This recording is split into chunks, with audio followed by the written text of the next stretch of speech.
Daniel Broaddus, good to sit down with you, man. Yeah, good to be here. Thank you. Yeah. How's your trip to Minnesota been so far? It was great.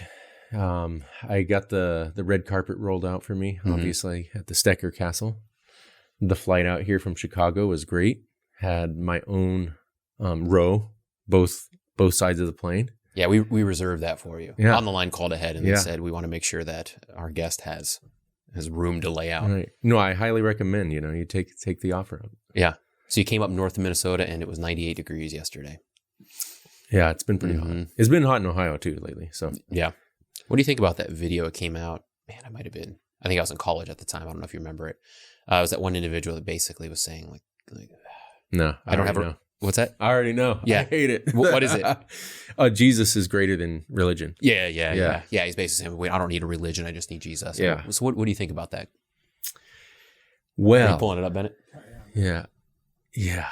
Why I hate religion but love Jesus. Yeah, right. That's it. Yeah. I mean, we don't need to watch the whole thing. Trying to get clicks.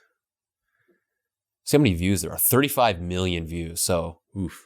This guy had a lot of impact. He had more impact than what we're going to have here in this conversation.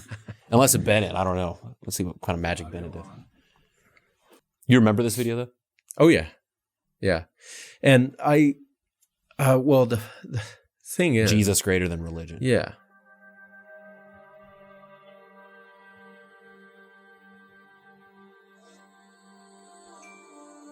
What if I told you Jesus came to abolish religion? What if I told you voting Republican really wasn't his mission? What if I told you Republican doesn't automatically mean Christian, and just because you call some people blind doesn't automatically give you vision? I mean, if religion is so great, why has it started so many wars? Why does it build huge churches but fails to feed the poor? He's going to give me an aneurysm. But in the Old Testament, God actually calls religious people whores. Religion might preach grace. All right, pause it right there. But another thing they practice. So what do you think so far? He made a lot of assertions there. Yeah, I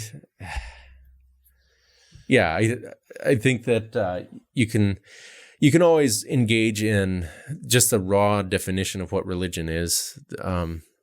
Religion is a practice of beliefs, a set of beliefs, and what he's engaging in is putting forth a belief. And there's just as much religion to what he is preaching as what he appears to reject. So he's making assertion of truths, and just the fact that he's got 35 million views, the idea is now let's get a collection of people that also agree with that, and then let's do something as a community because we stand behind this credo. Yeah, and I would qualify some of those views aren't necessarily, because I've probably watched that, he has reach, and there are plenty of people that probably identify with his message, and so that's a religion, right? So I think it takes on religious, identity. Yeah,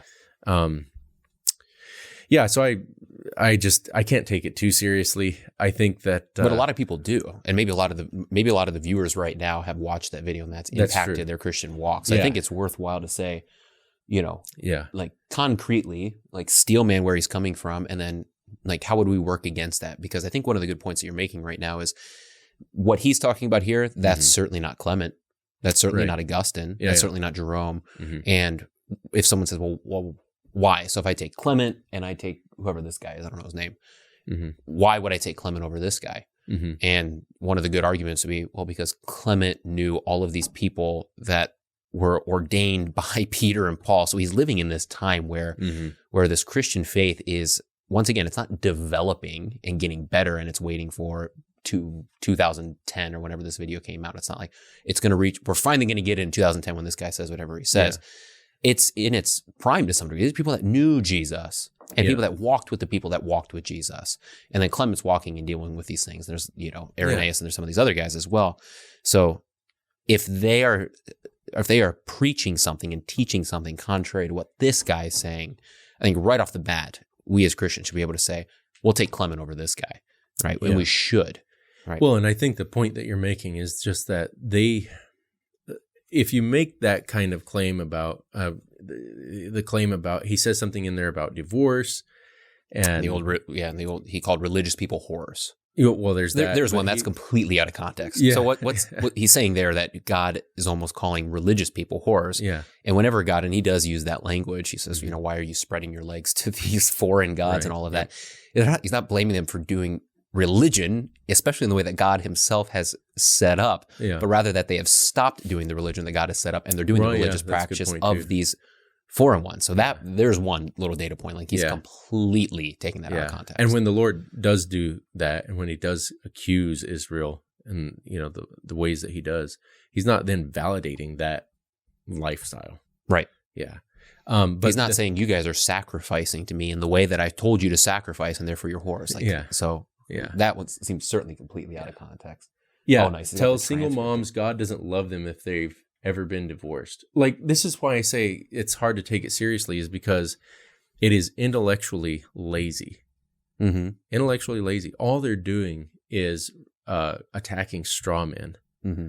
And people will talk about how Christians start wars, how Christians are bad tippers, how Christians don't care about, they're against abortion, but, are you going to adopt? That's the thing, is like, you're against abortion. Are you going to adopt now? And just hold on a second, look at the data, and you'll find that Christians are very philanthropic. Mm-hmm. They do adopt.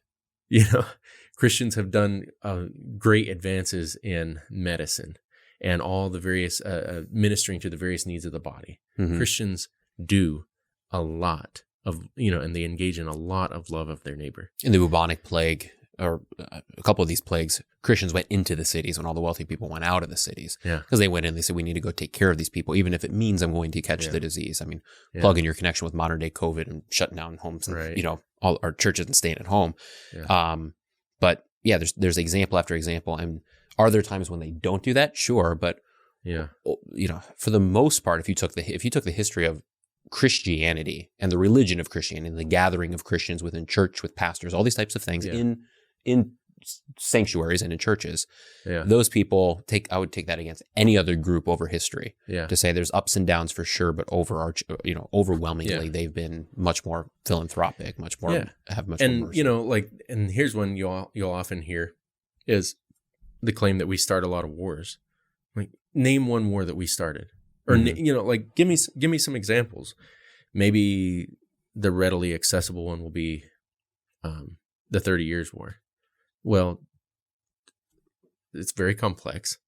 There's other issues like the kind of the beginning of nationalism in modern kind of nation states in Europe. And there's all kinds of other things at play. Mm-hmm. To simplify it, it would be, Roman Catholics aggressing against Protestants, but that would be an oversimplification, because the French, which was a Roman Catholic nation, ended up towards the end of the 30 Years' War is on the side of the Protestants. So we can't say that this is strictly speaking Christians. There are other things at play. Yeah. And then the other thing is that when people take their convictions seriously, we should take a moment to consider those convictions and not be dismissive of it.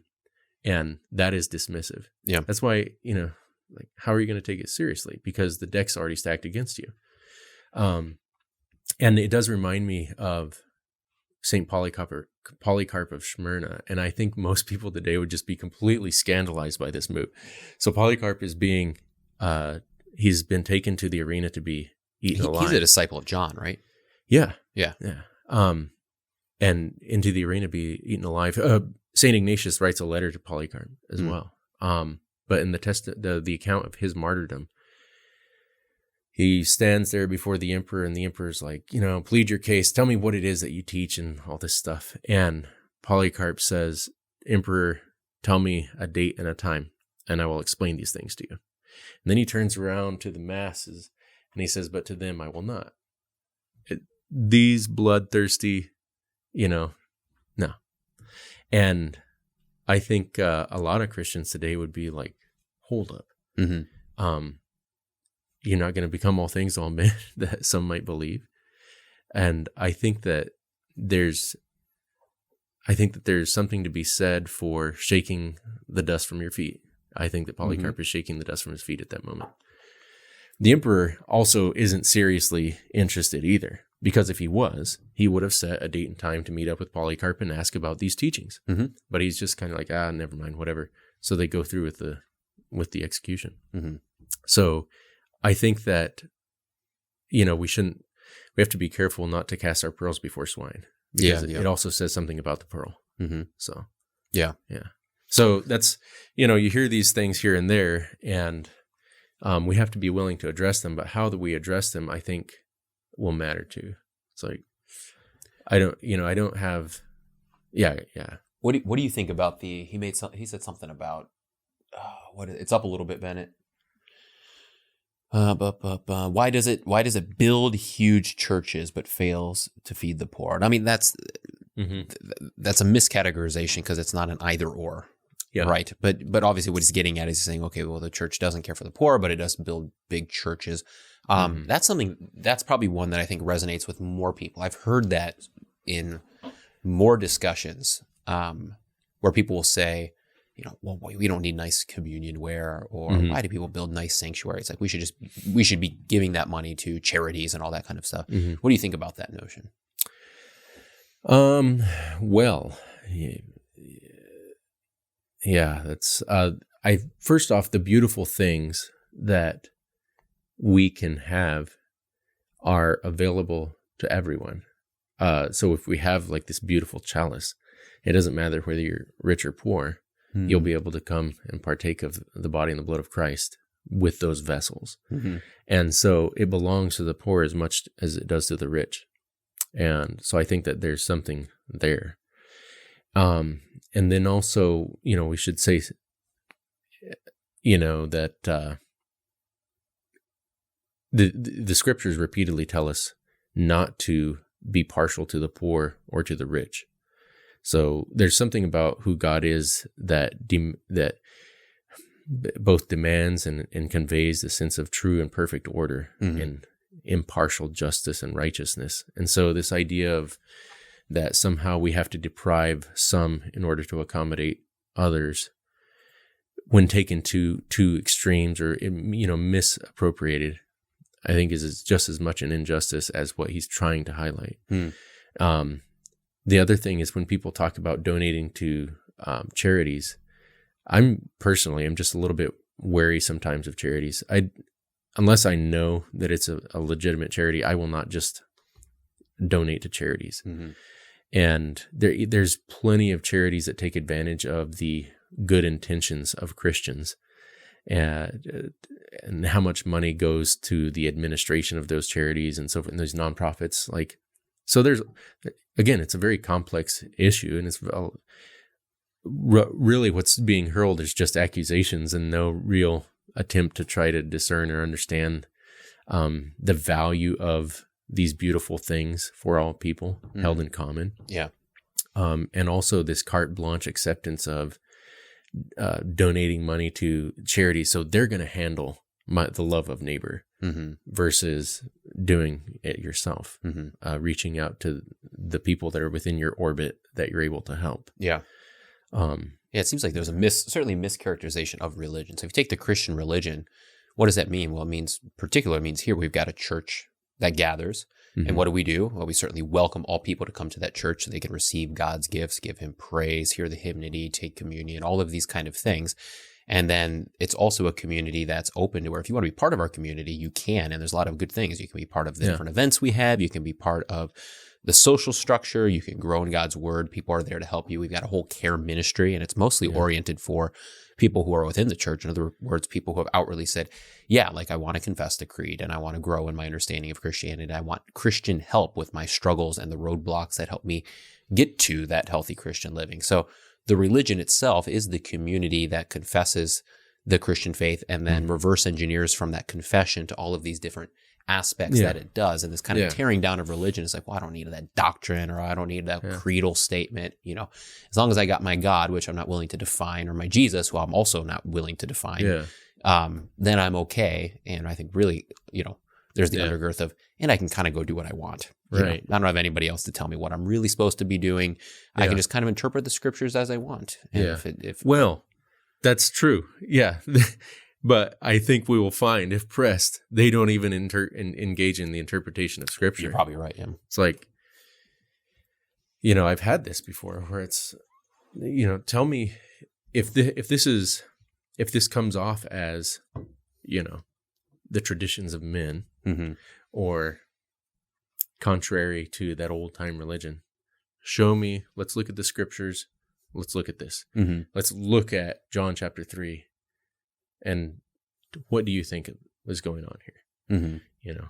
Let's look at Hebrews chapter 13. Tell me what you think is going on here. And I don't think that that's happening. I don't think it's happening. Yeah. So, and there's a number of issues at hand. I think overall the ability to engage with text is kind of lackluster, and not to mention the willingness to devote the time to the study of the Scriptures is kind of lackluster sometimes. Yeah, and I want to circle back to that. Just kind of the early church, Clement can be an example or not of how they read, particularly the Old Testament Scriptures or the intersection between Old and New. But I got to run to the restroom, so I've just been shotgunning water all morning. So I'll be right back. Yeah, we were going to go into the Old Testament, but on our little break here, we got to go through a little bit more of this. Yeah. So let me just read. We've got the kind of the transcript up here. He goes on, because the problem with religion is that it never gets to the core. It's just behavior modification, like a long list of chores. Let's dress up the outside, make things look nice and neat. It's funny that's what they do to mummies while the corpse rots underneath. So we're just talking here, like what's interesting about this as well. A couple of different questions. First off, who's he speaking to? Right. What's this religion that he's talking about? He's assuming, well, he is speaking to the Christian church. And what's going on here, I just want to lean on C.S. Lewis here and kind of hear your thoughts here. But C.S. Lewis at the beginning of Mere Christianity completely understands where this guy's going to go, and he wants to completely make sure that this never happens. So he completely refutes where this guy's going, and he basically says Christian has an actual definition. So Christian's not, just say, oh, he's a nice guy, so he's probably Christian. Right. No. Language means he's a nice guy. Yeah. That's what that means. What does Christian mean? Christian means someone that confesses the creed. Yeah. So the Christian religion, whatever anyone else thinks it is, doesn't matter. What is it objectively? It's the gathering of the people who confess the creedal faith. That's how we've understood the Christian religion. So he says religion is just behavior modification. Okay, so where's he getting that idea? Because that's not in our creed. You know, I believe in God the Father Almighty, maker of heaven and earth, and go through that whole thing. That's not the main focus of that. The main focus of religion, the Christian religion, is a proper understanding of who God is in the way that he reveals himself to us. Yeah. And then you move from there and say, how do we respond to there? And eventually you do get to morality, which you should get to morality. If not, that's an abortion of what Christianity is supposed to be. Yeah. But he's railing against religion and classifying it as something that just deals with behavior modification. That is as much of a straw man as you can possibly get. I don't know if you have any additional thoughts there. You have some good thoughts when we were on our small break. Yeah, no, I mean, I think you put it pretty well. I think you started off saying, well, like, who's he talking to? Mm-hmm. And as I mentioned, I wouldn't know where to look it up, but I, one of the ubiquitous Chesterton sort of references that I wouldn't be able to know where it is from, but he says that hypotheticals are the device of lazy men because they haven't bothered to actually go and get an example. And so you kind of are like, well, let's hear a specific example. Now, maybe in the format that he's, we'll give him the benefit of the doubt in the format that he's going to, which also says something about itself. He's not going to include those specific examples, but I think you're right that he's attacking a straw man, and he's attacking all the people that abandoned the beaten man on the side of the road, and now he's this kind of good Samaritan, or at least advocating for the good Samaritan, us to be these good Samaritans, but completely bypassing what Christianity at its core is, as you said, just the belief in who Jesus is and what he has done for us. And to your point, standing outside of the church, because anyone that stands within the church is absolutely going to have corrections or recommendations, right? I mean, that's always going to be the case. Yeah. I think we as a local congregation, or I think we as a regional congregation or a national congregation, we need to do some of these things, right? We never claim that we've got it 100%. We would say our creedal faith is 100%. Yeah. Our carrying out, not so much. So you work on the inside and you have these discussions within your congregation, but he has removed himself from the church, and then he's kind of spitting back at the church and saying, and miscategorizing them. Yeah. And I have no idea where he goes with this, because I don't remember. It's been years since I've looked at this, but it'll be interesting to see where, if he's going to tear something down, I'm interested to see what he's going to bring up. So that because there's a people, in every other aspect of life, that logic's unworthy. It's like saying you play for the Lakers just because you bought a jersey. Now, now that's an interesting point. Because you have the idea of the garments given to those in baptism throughout the garment motif in the scriptures is such a powerful one. And we do believe that Christ has clothed us with his righteousness. And, the fact that we're not able to live, the fact that we fail and have sins doesn't deny the effectiveness of that garment which we've received from Christ. Mm-hmm. And just the way that he's it is interesting from this perspective. There's this demand for authenticity. Mm-hmm. And I think that the whole point of manners and a code of conduct and these sorts of things is because we have all admitted that the authentic man, that from the depths of the heart, the abundance of the heart, sin abounds. So I think that the restraints that we try to put on ourselves, and we're trying to grow in virtue, we're trying to grow in the grace that has been given to us. I think that you're going to see people fail, and it doesn't mean that they're hypocrites. Mm-hmm. They believe full well mm-hmm. in Christ. They believe full well in his righteousness, and they believe also that they are sinners. Mm-hmm. But what he's demanding here is by far a greater moralism, mm-hmm. by far way stricter than what he, again, appears to be rejecting. Yeah. I'm interested to see where he goes from here. Because, basically, if the way that you are either a Christian or not a Christian or a follower of Jesus, probably the language he's going to use, is because you're authentic in every aspect of life. That's going back to a works righteousness where you have to be basically perfect. That is so oppressive. Yeah. You're living your life always trying to be this authentic person, and that authentic person better be pristine, better be an angel. Mm-hmm. That's the point. It's like, okay, well, I can be authentic as long as we're all acknowledging that I believe in Jesus Christ and his salvation, his forgiveness, and I also am a sinner, and I fail. Yeah. That's where he goes there. So he just went through and he used a couple different examples about, I was going to church, but I was addicted to pornography, getting faded on Saturday night. Sexual promiscuity. So he's doing all these things while he claims to be a Christian. Spent my whole life putting on this facade of neatness, but now that I know Jesus, I boast in my weakness. Okay, so that's fine. If grace is water, then the church should be an ocean, because it's not a museum for good people, it's a hospital for the broken. So agreeing with these things, I'm not agreeing if he's using this as a structure to beat up on the church. I would agree with all those statements. Yep. I no longer have to hide my failures. I don't have to hide my sin, because my salvation doesn't depend on me. It depends on him. Yep. Because when I was God's enemy and certainly not a fan, God looked down on me and said, I want that man, which is so different from religious. So here's where he's great. Like everything you just said was great. But now he's going to pull this and say that's different from religious people, which is so different from religious people, and why Jesus called them fools. He didn't call religious people fools. He called people who in their religion were missing the Messiah.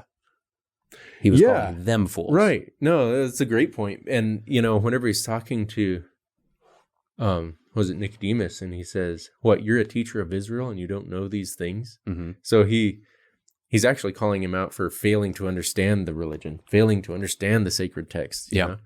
That's a good point. And it's also good, just good to note here within, because he's kind of kicking against, I think, Pharisees, but out of all of the Jewish groups, the Pharisees are the only ones that Jesus can even interact with, because all the other ones are so far-fetched, The ones that have left their religious roots and they've basically said, well, let's be half pagan and half Jewish. Like, let's just get along. Yeah. Those types of people, Jesus can't even work with those types of people.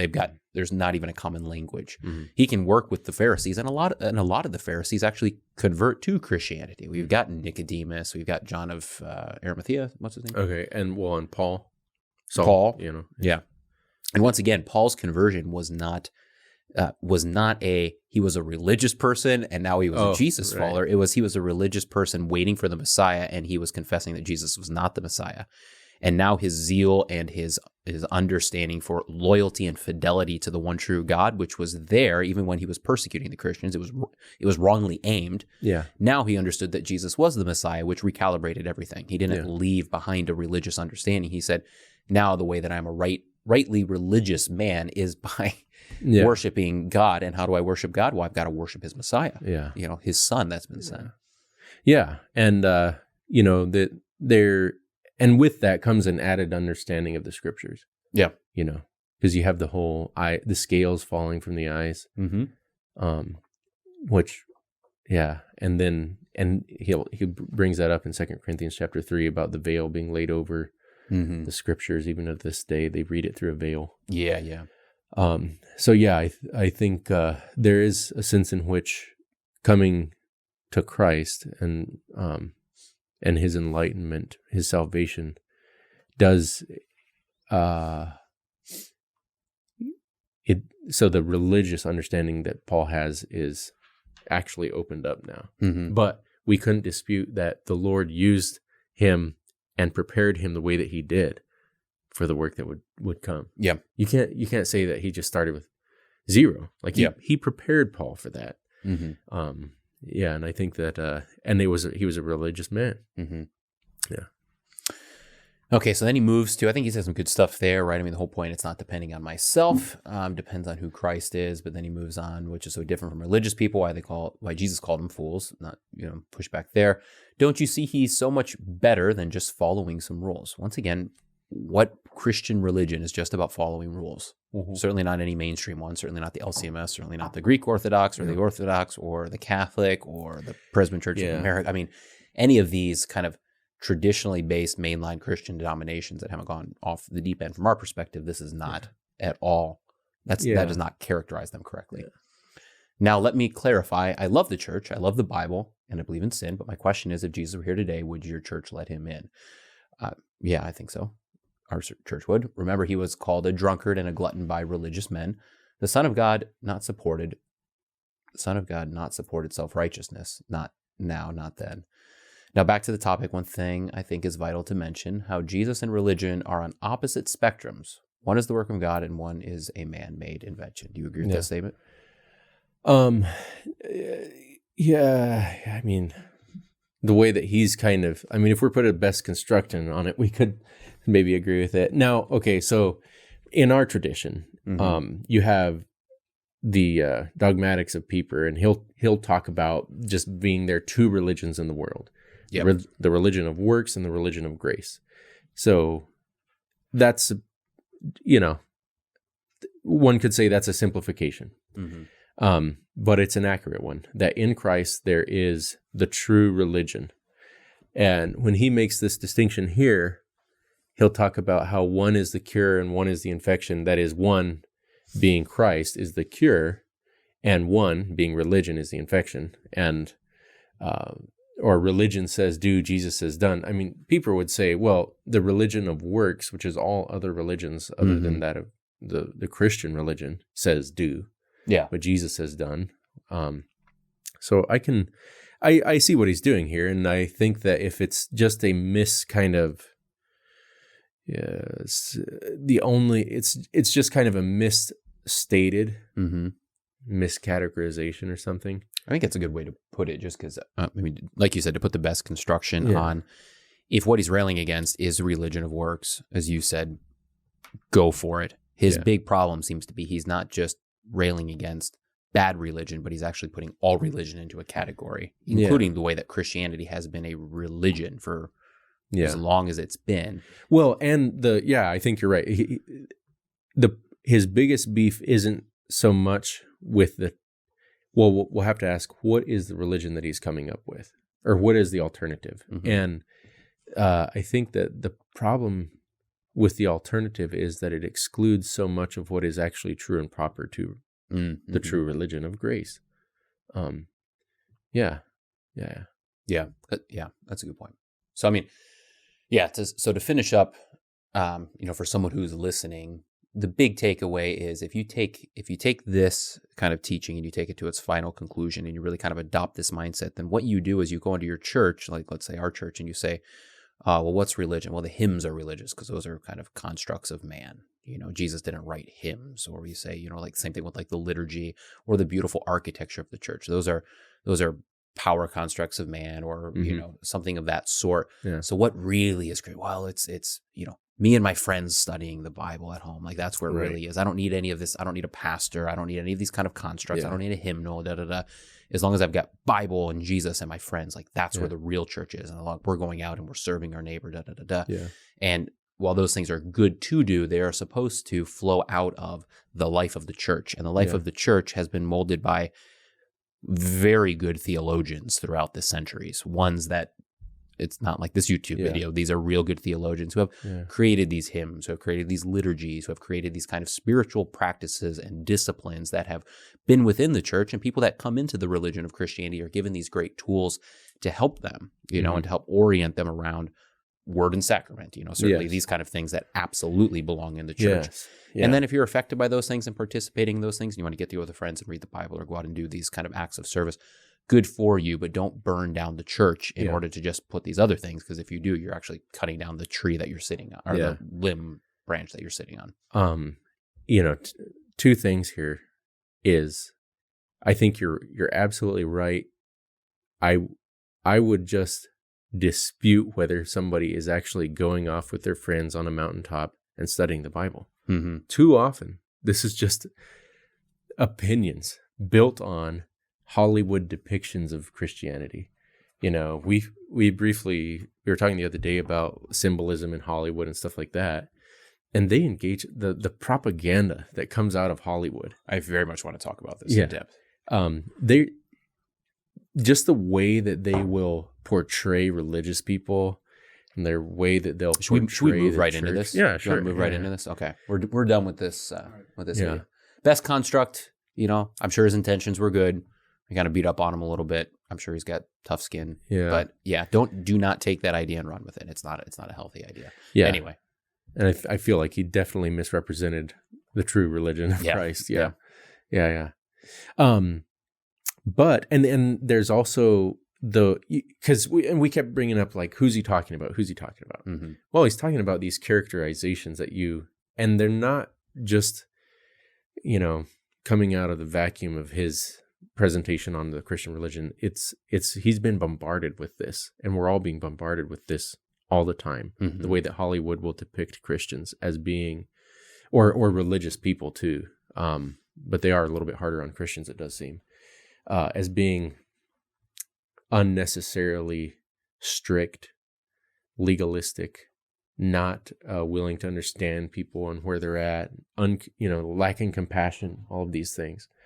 And I think that Christians who are exposed to this all the time, they're drinking this in all the time, then they kind of, and they want to be, they're tempted to be pleasers of men, mm-hmm. and they want to distance themselves from that characterization. Rather than correct the characterization, they'd rather distance themselves from it. And I think that's something we have to be wary of. Mm-hmm. Yeah. Yeah, I think Timothy Keller puts it and says, I know you've got mixed feelings about Timothy Keller, but he says most people that disagree with Christianity don't disagree with Christianity. They disagree with kind of a facade of Christianity. They've been presented with something that's not entirely Christian, but it's called, it carries the name of Christianity. And they're like, I don't like that. But they haven't actually encountered true creedal Christianity because usually it's kind of this false narrative that's put out on media, in movies, on TV shows, and even by Christians very often. And the more that Christians allow the Christian religion to be determined by anything other than the scriptures, the more that they will fall prey to those criticisms. Mm-hmm. But when you say the scriptures are the rule and norm, And the script, you have to find the scriptures as the source of our teaching and of our life and everything. I mean, this is the authority. And if somebody wants to make these claims about the Christian religion, well, let's go look at the scriptures and see what that actually says. And if the scriptures do condemn us for this or that belief or practice, then you are correct that this is not true Christianity. But we have to say that true Christianity is coming from these scriptures. Mm-hmm. And we can't deal with just these mischaracterizations, or even maybe you actually do see people.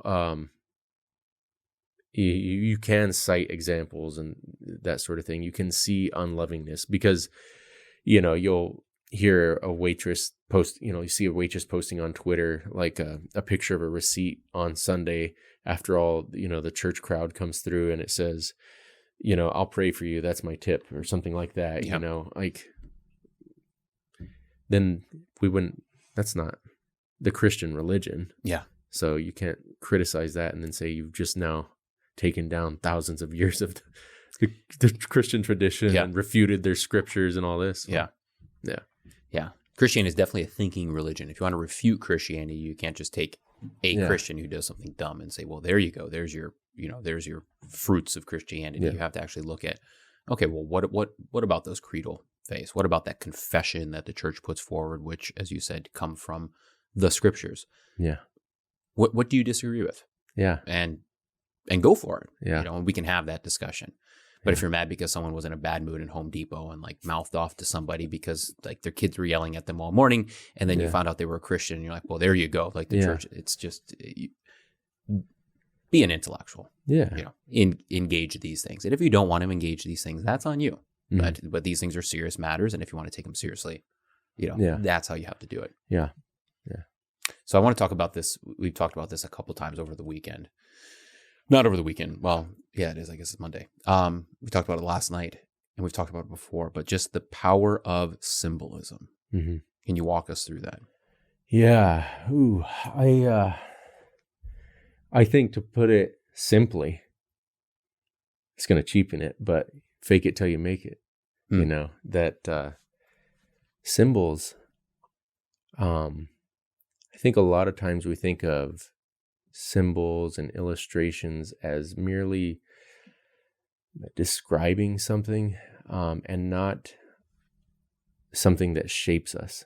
We think of them as having no power over us, and so that we don't have to be threatened by them. And so it's just one means of communicating. Yeah, is that fair? It's just, So, and can you explain what it's not symbolism, is it? Well, can you explain what symbols are? Yeah, people probably understand illustrations, but symbols, people might be.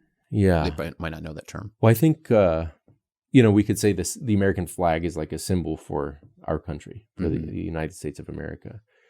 A symbol is something that represents something, another thing, and on one level. But if you look at the etymology of the word, it's from the Greek sum and bale, of being thrown together.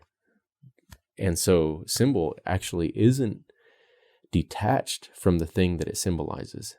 It somehow is able to contain the thing which it symbolizes and communicate it. And I think of if somebody, I actually have this picture in my mind that we're going back to 1840s riverboat town on the Mississippi River in Mississippi. And there's a man, he's come down from Illinois, and he sees in this little pub or tavern another gentleman over there with his slave.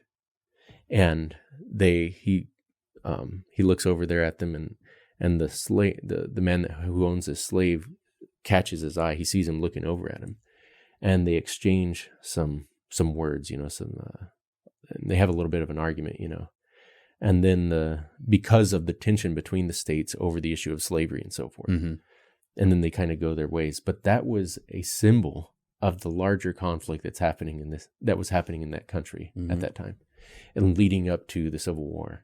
So it points to something bigger than itself. Yeah.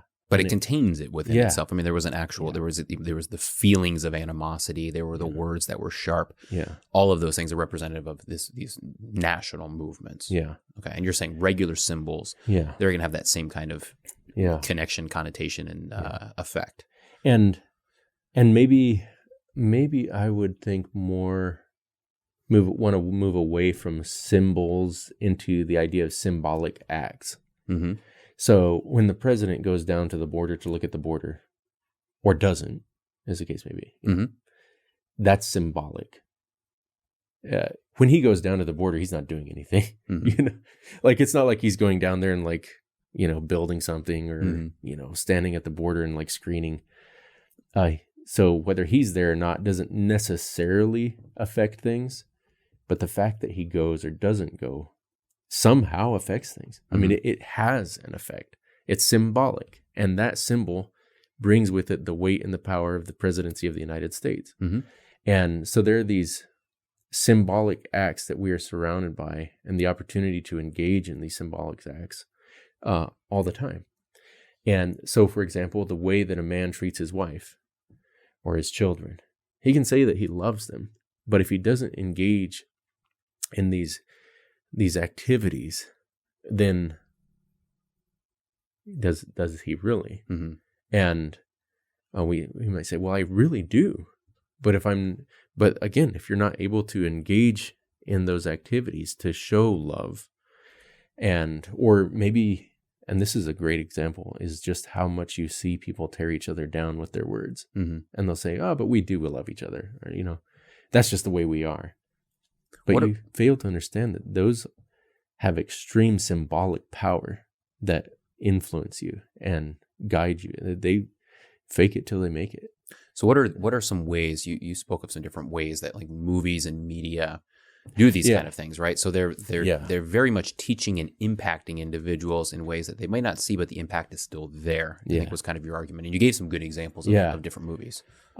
There's a lot of that. Thanks, Bennett. A lot of that is I've picked up from like Jonathan Pajot and his I can't remember the name of his video, his channel now. The Symbolic World, I think it is what it's called. Yeah.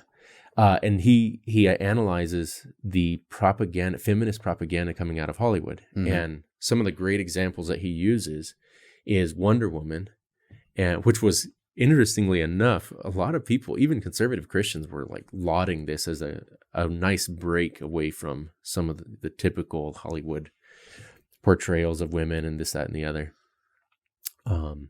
And then he also draws on like Fury Road, Mad Max, mm-hmm. Fury Road or something like that. But in Wonder Woman, the scene that he thinks just really captures what he's trying to address is where you have there's a firefight in the village. It's in the context of World War I. So you have the Huns, the Germans, who they're the quintessential bad guy, and then you have the Allies, which are the British, and they're fighting in this village and they get pinned down by this German sniper. The location of the sniper matters. He's in the bell tower of a church. And this represents the kind of institutional oppression of organized religion. And then this British sniper is not able to get him, which is symbolic of male incompetence mm-hmm. and inability to address the issues of systemic oppression, and especially patriarchal and the oppression of organized religion, that he's freezing up in the moment. And so Wonder Woman comes in to save the day. And Jonathan Pajot makes a point that she's done all kinds of things throughout the movie. She doesn't need anyone to help her. And yet in that scene, it's necessary to have the other men there prop her up. So they get like the door to the church or something like that, and they're holding it as like this point for her to vault off of. And they vault her up, and she's, jumps off of this door and smashes the bell tower and destroys, this symbol of organized religion and oppression. And then at that, everybody comes to the realization that war is bad. And she's, standing there in kind of like cruciform form. She's got her arms out almost like she's on a cross. Like being portrayed as a savior, Yeah. and the feminine power will save us from war. Versus like the Christian crucifix, which is which has been a means by which war and stuff has been perpetrated. By the way, religious war has only been 7% of the recorded wars. I meant to say that statistic earlier, but anyway, they're going to paint this picture like it's 70%. That's what Christianity has caused. That's what But now you've got this woman breaking the patriarchy. Yeah, and she's cruciform up there, and she's destroyed this church bell tower. And interesting. And I showed that video to my parishioners, and we talked about it, and I think it was pretty interesting. I think it was really eye opening. And once you start looking into that, you see it everywhere. Just you see it the way that they will portray the interactions between men and women in TV ads, in even children's entertainment. That's symbolic power, and it trains people how to treat each other, and trains how to regard mother and father, and how to regard the family and the structures of family and authority and all of this. That has quite significant effect on people. And somebody might say, well, this is inconsequential. We all know that that's fantasy. That's Wonder Woman. We know that that's not real. But those symbols are real. And they are manipulating people. They're controlling people. So, which has more of an effect on someone, the way that was done, or if you put Biden in front of a teleprompter or pick whoever it is and had them kind of give a manifesto for feminism? Which one do you think has a bigger impact on someone? In other words, that very overt where everyone would look and say, I don't agree with that. And then with the symbolism one that you're talking about, or this kind of symbolic power, people kind of across the board watch that in the movie, and they walk away and they go, nothing wrong with that. Which do you think actually has more of an effect on people? Yeah, I think that they're going to have certainly different effects. So one is going to galvanize those more readily available to feminism. It's going to fire the troops up if you're delivering a manifesto and this sort of thing. The other one is really subversive and is going to, it provides more of a bedrock for those that are kind of bought into that. But it will also begin to subvert those that maybe aren't bought into that. But then they will begin to understand more where the other side is coming from. And they're going to appreciate those. And when they're called out for it, then, and you see this this political posturing all the time, where they'll make a statement about, oh, well, so-and-so, like the way that they treated the immigrants by taking them to Martha's Vineyard and this sort of thing. And they're just mistreating them so much. But then they're kind of engaging in this idea of wanting to care for them, and so they're propping themselves up as wanting to defend these people and take care of them, and that the other side is exploiting them. And I can't remember fully where I'm going with that, but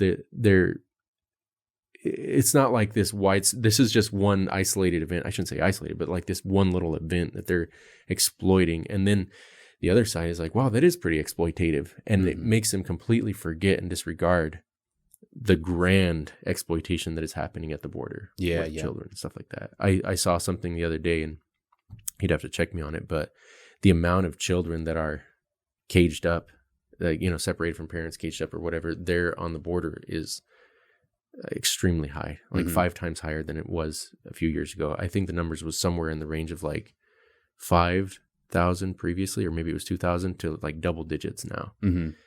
But yeah, there's manipulation of the imagery going on to try to. Yeah. What's the Mad Max one? Yeah. And the other one that Peugeot makes use of that I thought was really good was the, Mad Max Fury Road.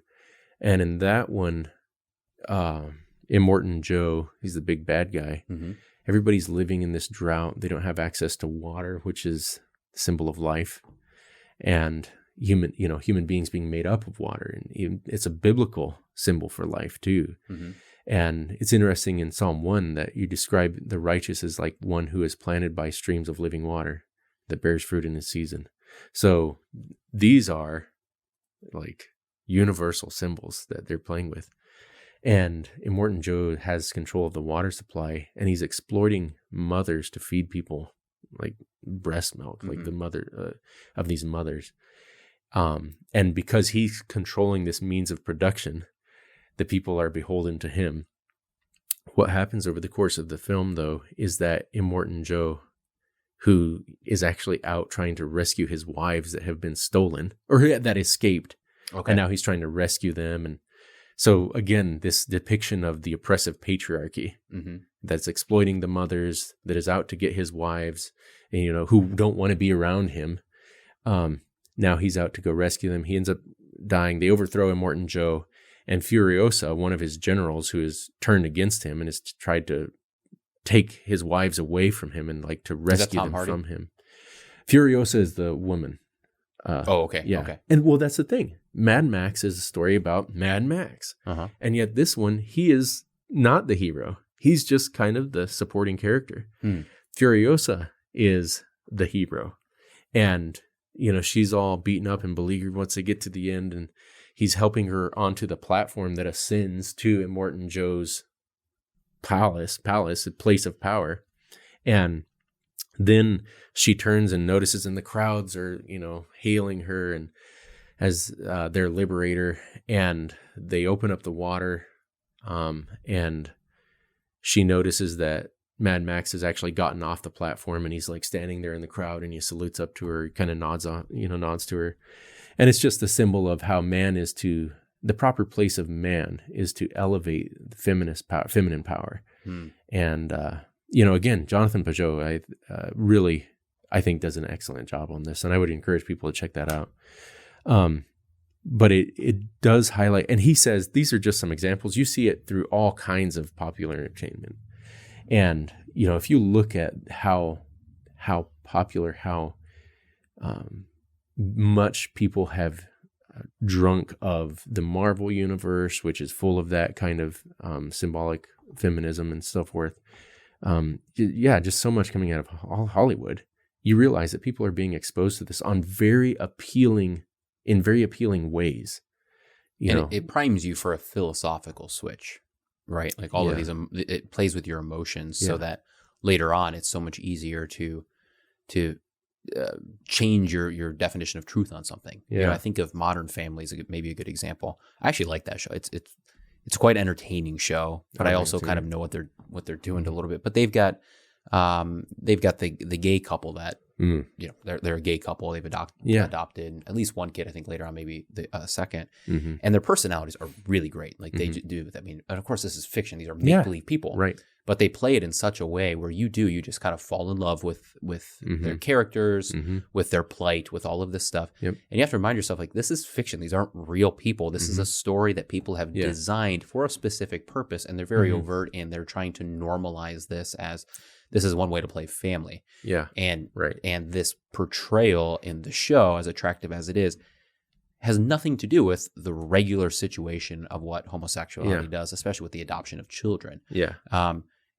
But you've become, it just takes a couple episodes, and I can already see, even in my mind, I can like, well, it's not so bad. I'm like, whoa, where am I getting this from? And it is a really powerful tool. You know, someone like myself I've spent enough time discussing, reading books, understanding, you know, the multiple facets of this situation of moving towards a pro-homosexual society, particularly in the adoption of children and putting children in that situation where they don't have a mother and they've got two foreign fathers that raise them, and all of that. I would stand against that full-heartedly as much as I can possibly stand against something. And yet it takes like 4 or 5 episodes for me to kind of even start to falter on that. And of course I've got the academic wherewithal to pull myself back. But I'm just thinking there's no greater tool than this. You know, I even think maybe another example would be Parks and Rec. Well, there's another example of a show I absolutely love. The Office with Oscar.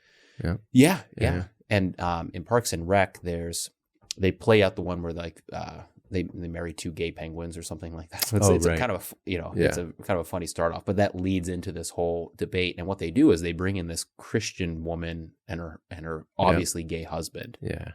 And they're basically representing the Christian standpoint, and they do it in just the most absolutely miserable, kick it around type of way. Like they're absolute buffoons. Yeah. And what they're doing in that scene and throughout that entire episode is they're basically saying, well, here's the Christian perspective, and they're strawmanning it, in this comedic way.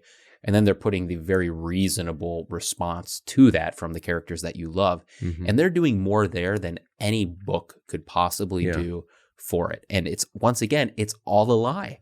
This is put together in a studio. Yeah. And people are writing these scripts. These aren't real dialogues. This isn't a real representation of the Christian viewpoint. They demand of us nuance all the time. And then they're just have complete license to mischaracterize all the time. Yeah. What do you think about that? What should we do? Should we, understanding the power, the symbolic power at play here, what should we do? Yeah, what have we done? That's a good question. So in other words, what do we do as like an institution? What do we do as family? I mean, I would say as Christians, it's easier maybe to speak to the father or the mother and to say, be very wary of what you're exposing your children to. That's probably the main thing I can speak to. To say, understand that these things are out there, and therefore you really have to be on what are your children watching. And if you decide as a family, I mean, I love Parks and Rec. I think it's a great show. If you decide to watch those, a show like that or any show that's out there, just understand that you have to be very purposeful and overt on having the kind of philosophical conversations, the kind of real conversations with your children. So that when these things come up, that's not the only narrative they're getting. And in fact, when that comes up, debrief with your children, and say, do you see what they're doing there? And just have the conversation like what we're doing. That's what parents need to do. Yeah. As far as the church, that's a little bit more difficult. I don't, I certainly can't say the church would say you can't watch Marvel movies or anything ridiculous like that. I wouldn't advocate for that. But I don't know if I would say it's too ridiculous. Yeah. I think that you can get a lot, well, I should say that, but you can get a lot done with prejudice. I get a lot. Is prejudice, that's the thing, is prejudice always a vice? And my ring's prejudice. Yeah. Right? Right. Pride and prejudice. Pride for my wife and prejudice against anyone that would dare try to step in between me and my wife. It's interesting because we also talked a little bit about like dragons. Dragons are bad guys. And what they represent is evil and deceptive and greedy and the demise of man. And how are they portrayed now? There's nuance. They always ask us to have nuance while they engage in these kind of just mischaracterizations. And I wonder, but this is a thing. Dragons, I shouldn't say the invention, they are the invention of Christians. We are the ones that set up dragons as the symbol of evil. There's no nuance to them. They are to be destroyed. And do Christians have a concept of that anymore? We think that we are to address everything with nuance and that there's no room for prejudice. There's no room for saying absolutely not because everything that this represents is bad. Somebody says, well, actually, is it actually though? No, I regard the right kind of fortifications of the mind to be essential and called for. And the way that like wisdom teaches us in the Proverbs to flee from that woman, to flee from that vice.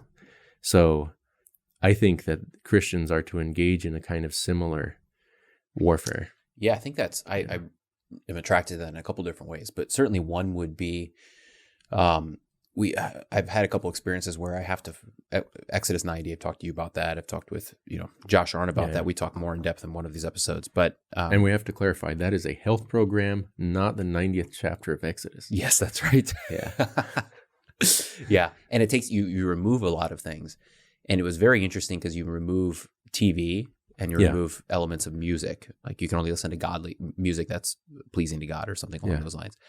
And it was amazing when I would try to go back to those old shows and whatnot and music, I realized how desensitized I was to those things. Right. And the question it kind of raised then with that experience was, okay, how much have I been taught and programmed to think that entertainment is one of my chief goods in life? Yeah. Rather than seeking after that which is good. Right. And how much TV or movies do we watch that's entertainment, but it's not actually good for my soul or good for my mind? And if that's something that pits against each other, something that's not good for my soul, but it's entertaining. Well, which one should I ultimately go with? Yeah. And I do think you can get to, and this is where if you should, as a Christian, be engaged in conversations like what we're having now, thinking through Christian thought, dissecting the Bible, dissecting, good Christian literature and teachings and such. Yeah. Because that can help prepare you to go out and watch a movie that's not thoroughly Christian.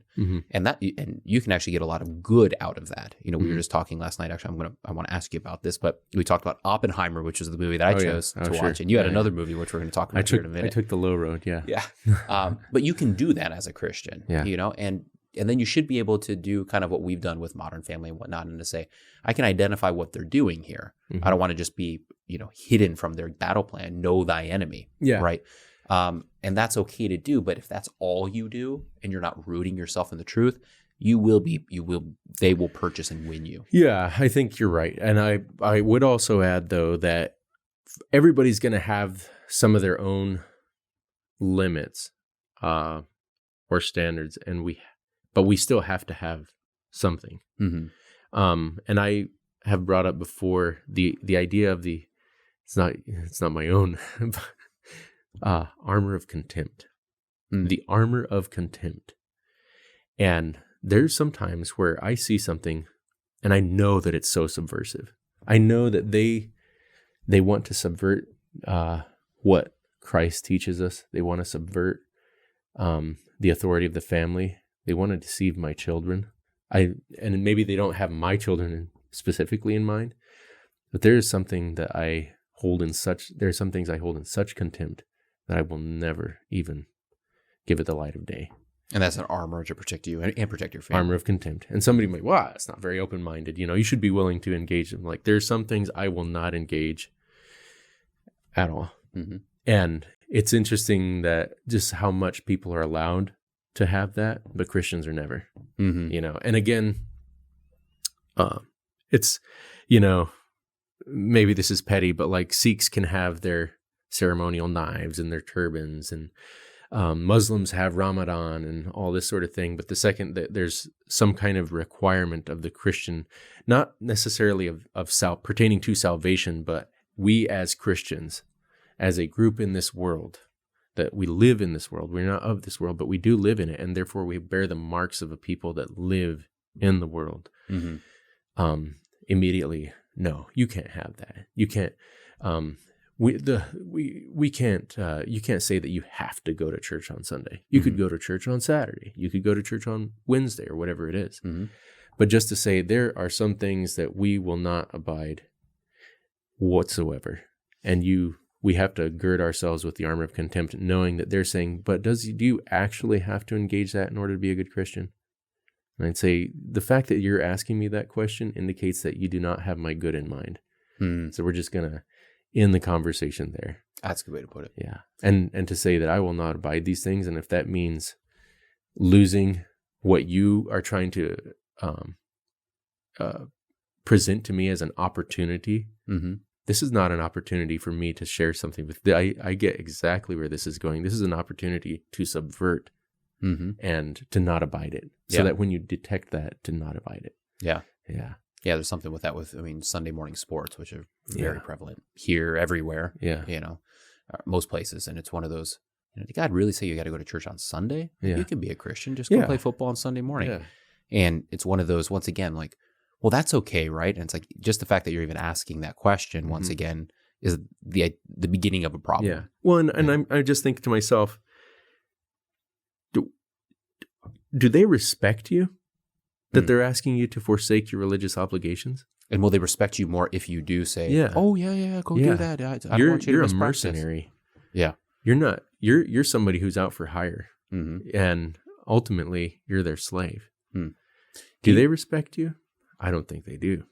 Yeah, and you should be upset by that. Yeah, you should be offended at that. And you're not going to. You were talking about this on break, and I want you to kind of go on this. But you're not going to win people over by continually bending the knee and continually showing people that what you do isn't all that serious, and it could be discarded at the earliest inconvenience. Can you kind of speak to that, because you had some good thoughts on break? Oh, Yeah, I think you mentioned the Muslim UFC fighter. Yeah, people are. We will often talk about trying to compromise and identify with people and reach them on their level, which, as far as we are allowed to, we should be willing to, as Paul says, to become all things to all men in order that some might believe. But I think one way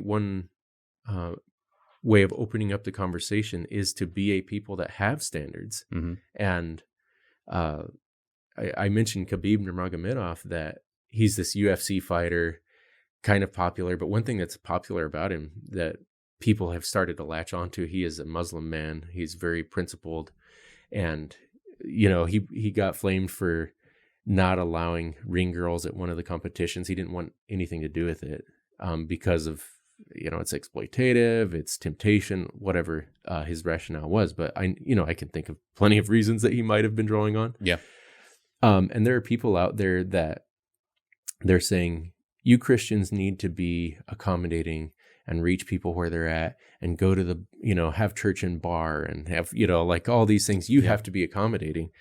But then you're alienating all the people out there that want standards. They live in completely disordered worlds.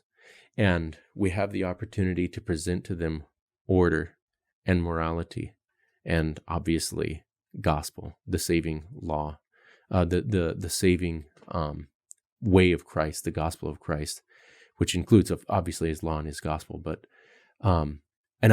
so there's Rusty Reno has this book where he's addressing the state of the church in the United States, and he addresses I can't think of the title right now, but he addresses how mainline denominations support divorce.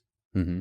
And so often they support it because they have these good marriages and stuff.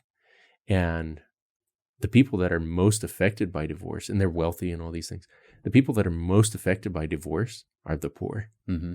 The people that are most affected by all of this licentiousness, just surrendering of basic standards of basic morality. We're not talking about Christian religion. We're talking about basic morality.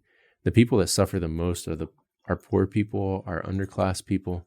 When you have enough money to afford these great settlements, and you have enough money to have people taking care of your kids, and this is not speaking to the emotional damage that's going on. I just mean, in this world and in this life, it's disproportionately affecting the poor. Mm-hmm. And no-fault divorce has disproportionately affected the African American community, all kinds of people. It affects everybody negatively. Mm-hmm. Divorce does. Yeah.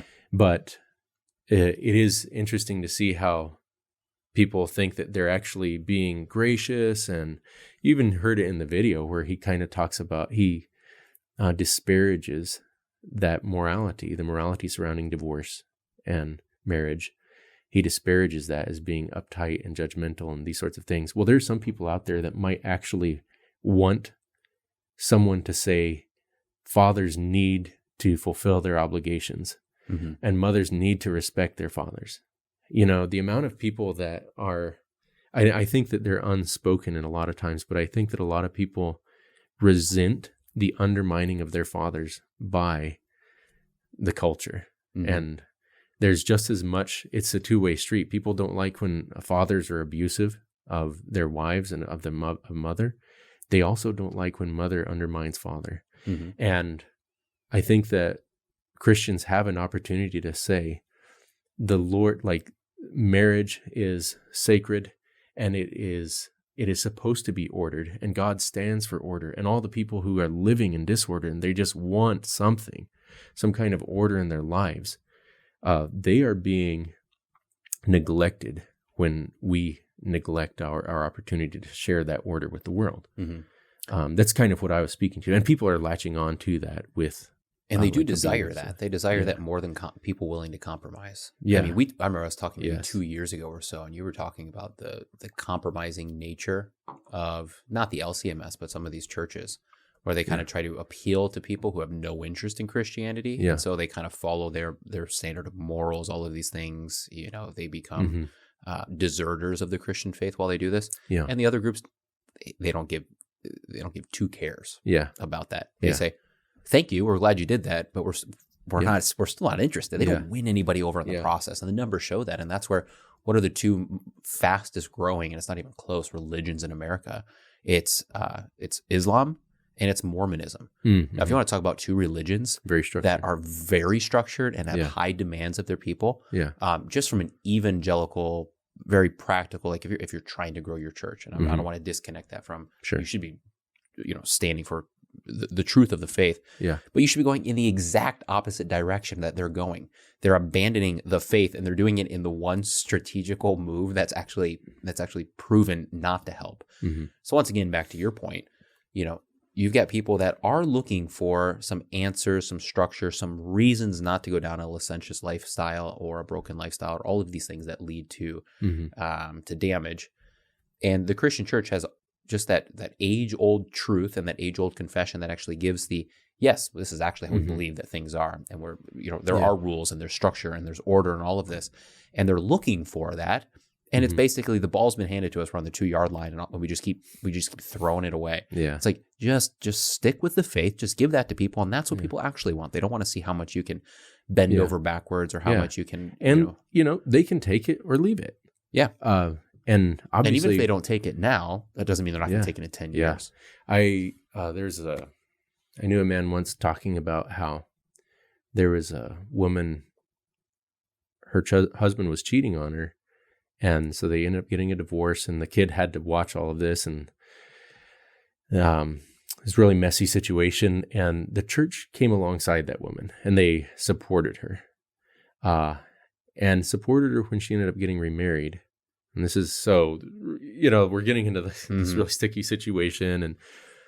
And this man said that, and then she ended up later, 13 years down the road, wanting a divorce. Mm-hmm. She wanted the divorce now. And just because she kind of didn't feel it anymore. And the church excommunicated her for that. Mm-hmm. And he said that woman was my mother. So the church, he was describing how the Christians were actually being gracious. They're trying to help this family and help support this boy. And the fact that they stood for something, both stood for grace and extending grace, but also stood for the biblical teaching on marriage, meant something to him. He respected that. And, he's telling me this in the context of church. Mm-hmm. So it meant something. And it, that in addition to many other things, but by his own admission, this in many ways kept him a Christian because they were willing to stand by the scriptures and the Christian teaching. Yeah. I think that people appreciate that, and they will detect it when you have no spine. Mm-hmm. I can give you an example of that. Someone I knew from one of the churches I've worked in, they had a son. They had a son whose wife divorced him in order to marry another woman who also divorced her husband. So you had two families. There's a bunch of kids in the mix. Yeah. Both of the women leave the husband so that they can go into some kind of lesbian marriage, whatever you want to call it. Completely destroys these families. Mm-hmm. And then where do these women go? Well, they're being blessed by the ELCA church. Oh, right. They're just welcoming men and saying, "Good for you guys. You guys are finding true love," and all of that. It's like there's the Church of God. I mean, huge asterisk there. Yeah, but people they're calling themselves the Church of God. Yeah. And they're blessing a lesbian marriage where they have left and abandoned their husbands and their children. Yeah. And they're saying this is the good and gracious will of God. Yeah. And it's what kind of image has that put forward for anyone that wants to strive towards don't even have to put in like a good life, but just a reasonable and non just absolutely absurd life. Yeah. Where do I go find that? Well, the message that church is putting on is, well, you're not going to find it here because we're all for absolute insanity. Yeah. Okay. Who are you attracting? I mean, once again, it's not about practicality, but practically, who are you who are you trying to speak to here? Yeah. You're not doing any good. What do people want? They want someone that says, actually, no, that's not good. And the people that they're pleasing still hate Christ. Yeah. They're opposed to Christ. Yeah. Another example, not specifically Christian, but there's a law professor at University of Ohio there in Columbus. She said that the American Constitution is a racist document at in every era, even in the civil rights era, it's inherently this racist document. It perpetuates racism, advances racism in every era. So even in the civil rights era, even in the era in which this nation spilt the blood of thousands of its own sons, that wasn't enough for you. Mm-hmm. These people hate you and will not. And so why are you trying to compromise on that which loves you?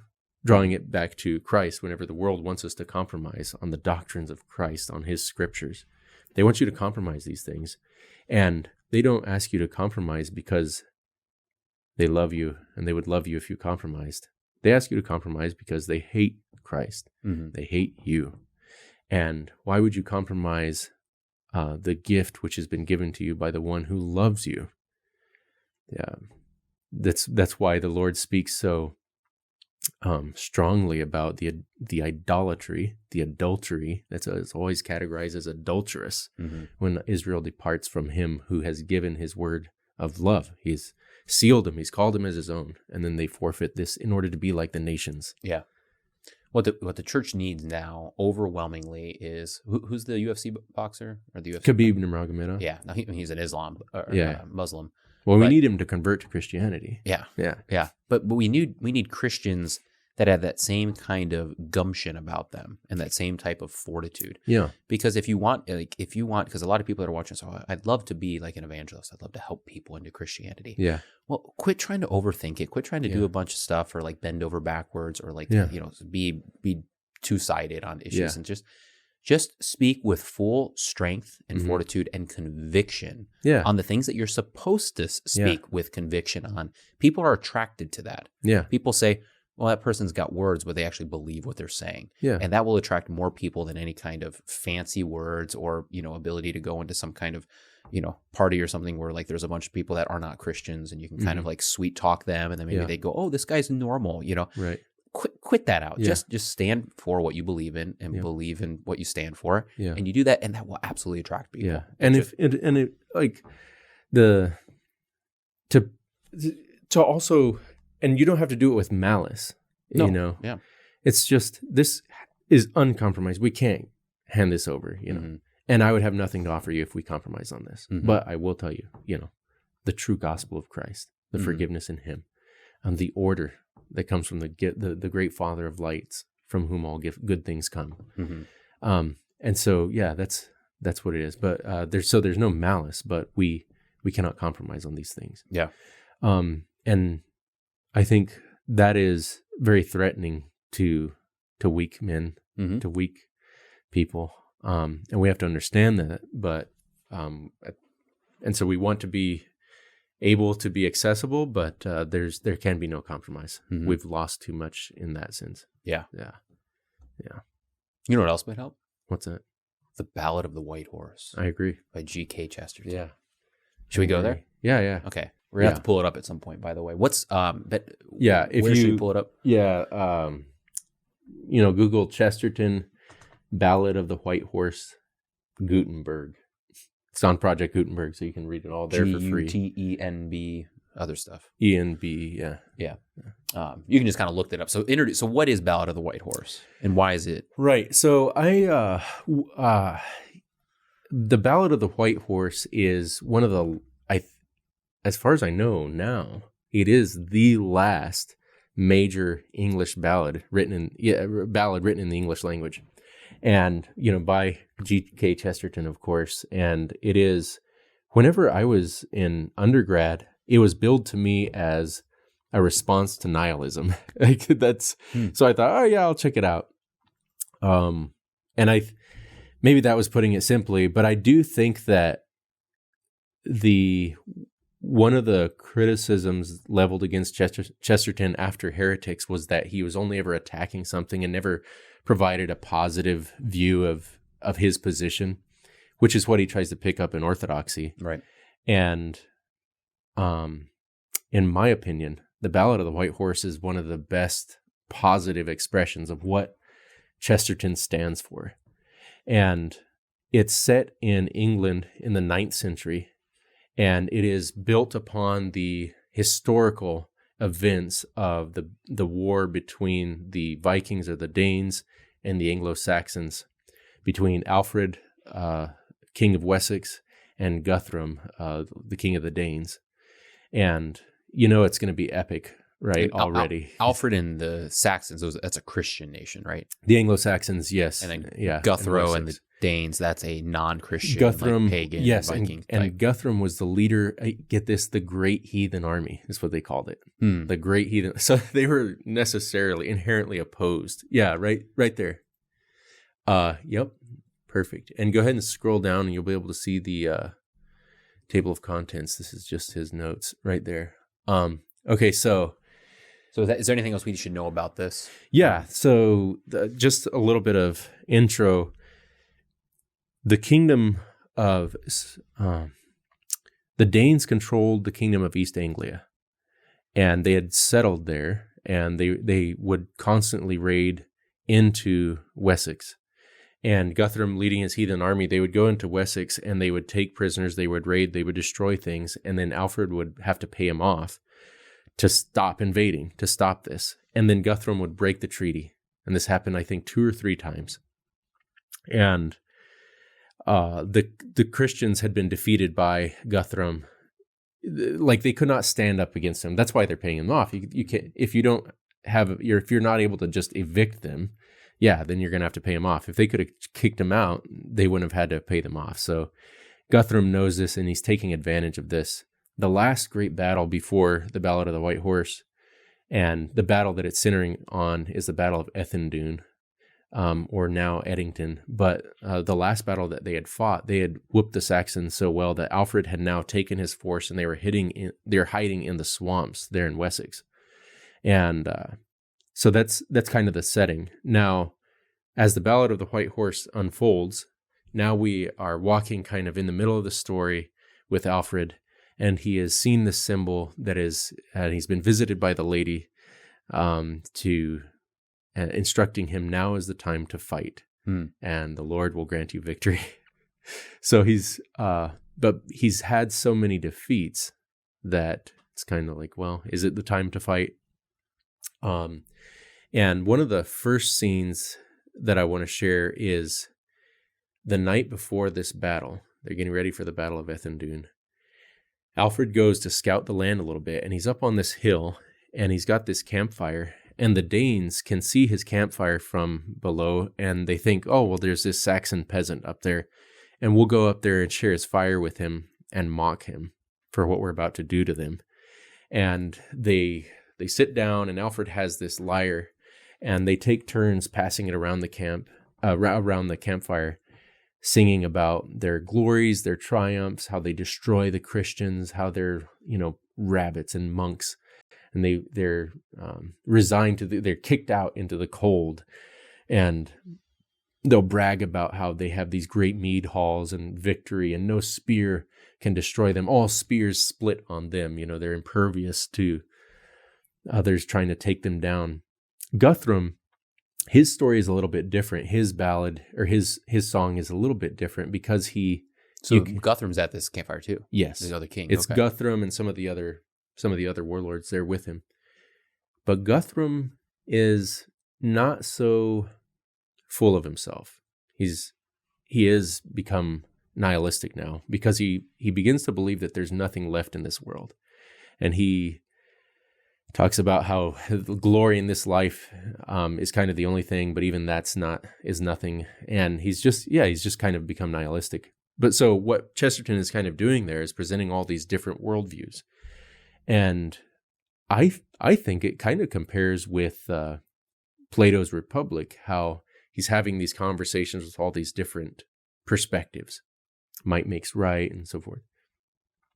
And then the lyre passes to Alfred, and you have Alfred's response. They think he's a peasant here. Yeah. So if you click on Book 4, The Woman in the Forest, that'll take us to the end of the Harp of Alfred. Now go ahead and scroll up, because Alfred's song is right there towards the end. Now scroll up.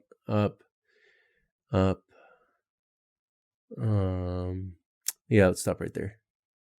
Down a little bit more. Okay, let's stop right there. Now, I think that just kind of setting this context with Guthrum and his perspective, Guthrum ends, "Wherefore I am a great king and waste the world in vain, because man hath not other power, save that in dealing death for dower, he may forget it for an hour to remember it again." Mm. He says, we're just doing this until our time comes. It's like appeasement. Like I'm just to be distracted. Distracted from the inevitability of death. Yeah.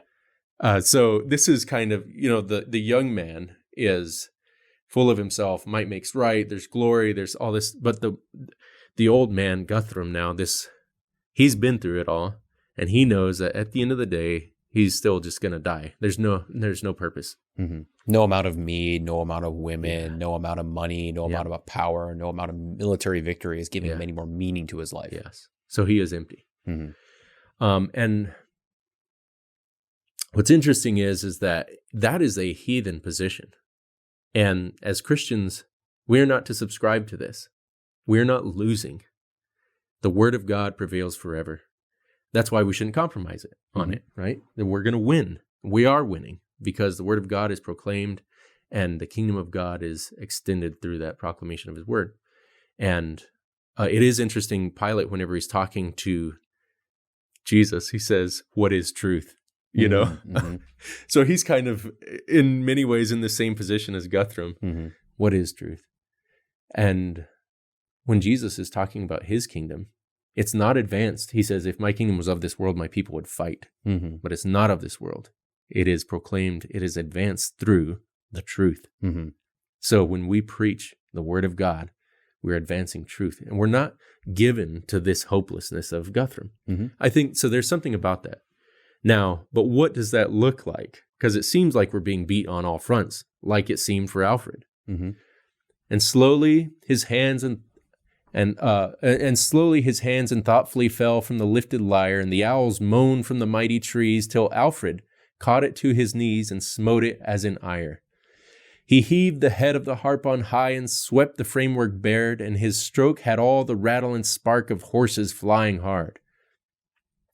He says, when God put man in a garden, he girt him with a sword and sent him forth a free night that he might betray his Lord. He brake him and betrayed him, and fast and far he fell, till you and I may stretch our necks and burn our beards in hell. And he's talking about how Adam betrayed God. Mm-hmm. But though I lie on the floor of the world with the 7 sins for rods, I would rather fall with Adam than rise with all your gods. Ooh. So there's a good comparison. It's better to have the just punishment, but still call God God, than to kind of rise your fists against God and triumph. And he's got this hope of the second Adam. That there's with Adam, you have obviously the fall into sin with Adam, but then also the second Adam, who is the greater Adam. He is the spiritual man. Yeah, and life flows from him. Mm-hmm. Yeah. What have the strong gods given? Where have the glad gods led? When Guthrum sits on a hero's throne and asks if he is dead. Sirs, I am but a nameless man, a rhymester without home, yet since I come of the Wessex clay and carry the cross of Rome, I will even answer the mighty earl that asked of Wessex men why they be meek and monkish folk, and bow to the white lord's broken yoke. What sign have we save blood and smoke? Here's my answer then. That on you is fallen the shadow, and not upon the name, meaning the divine name. That though we scatter and though we fly, and you hang over us like the sky, you are more tired of victory than we are tired of shame. That you do see this in the world, the lack of satisfaction with the world's victories. There is no end to the dissatisfaction that they will have whenever they seem to get what they want.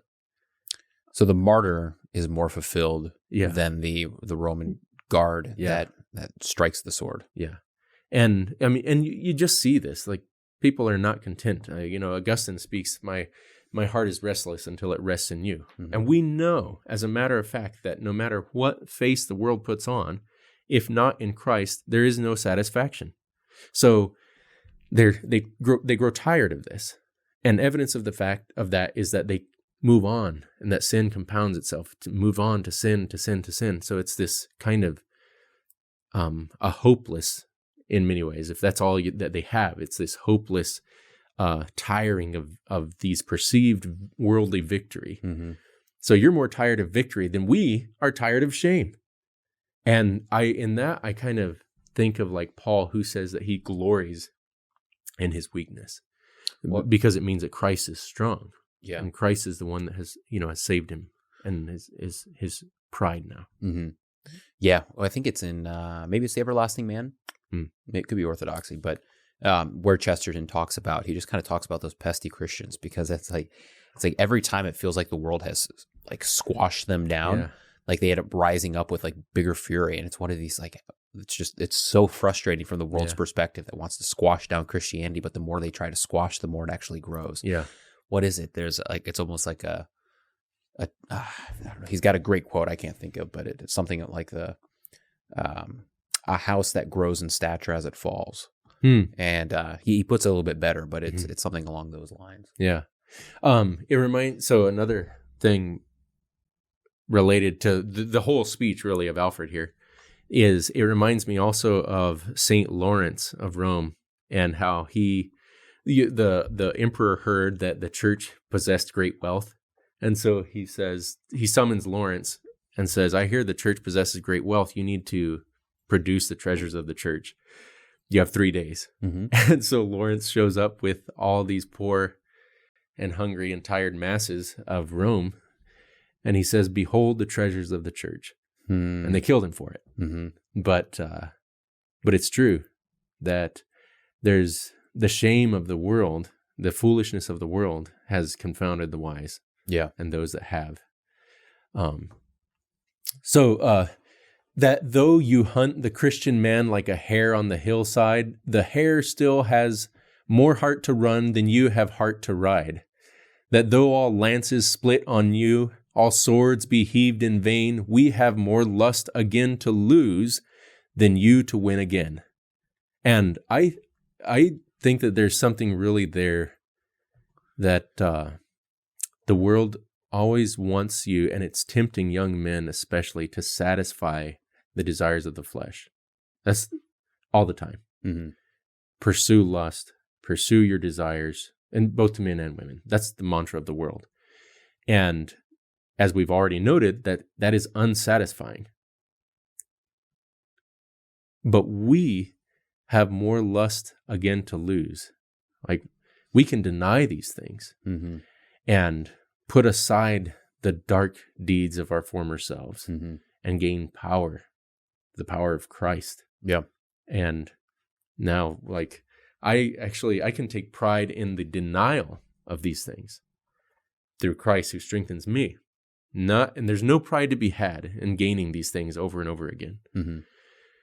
Your Lord sits high in the saddle, a broken-hearted king, but our King Alfred lost from fame, fallen among foes or bonds of shame. They weren't sure if Alfred was dead or not. Mm-hmm. The army, it appeared that all things had disintegrated. So our King Alfred lost from shame, fallen among foes or bonds of shame, in I know not what mean trade or name, has still some song to sing. Even if he's dead, he's still got some song to sing. Yeah. Our monks go robed in rain and snow, but the heart of flame therein. But you go clothed in feasts and flames when all is ice within. Because Guthrum does mention in his speech how he's just sitting in this warm mead hall and it's just nothing. It's like, what's the point? And Alfred is kind of drawing on this. It's like, that there's no point. Yeah. So dead inside, even though on the surface it looks like he has everything. Yeah. Really, he's empty inside. Yeah.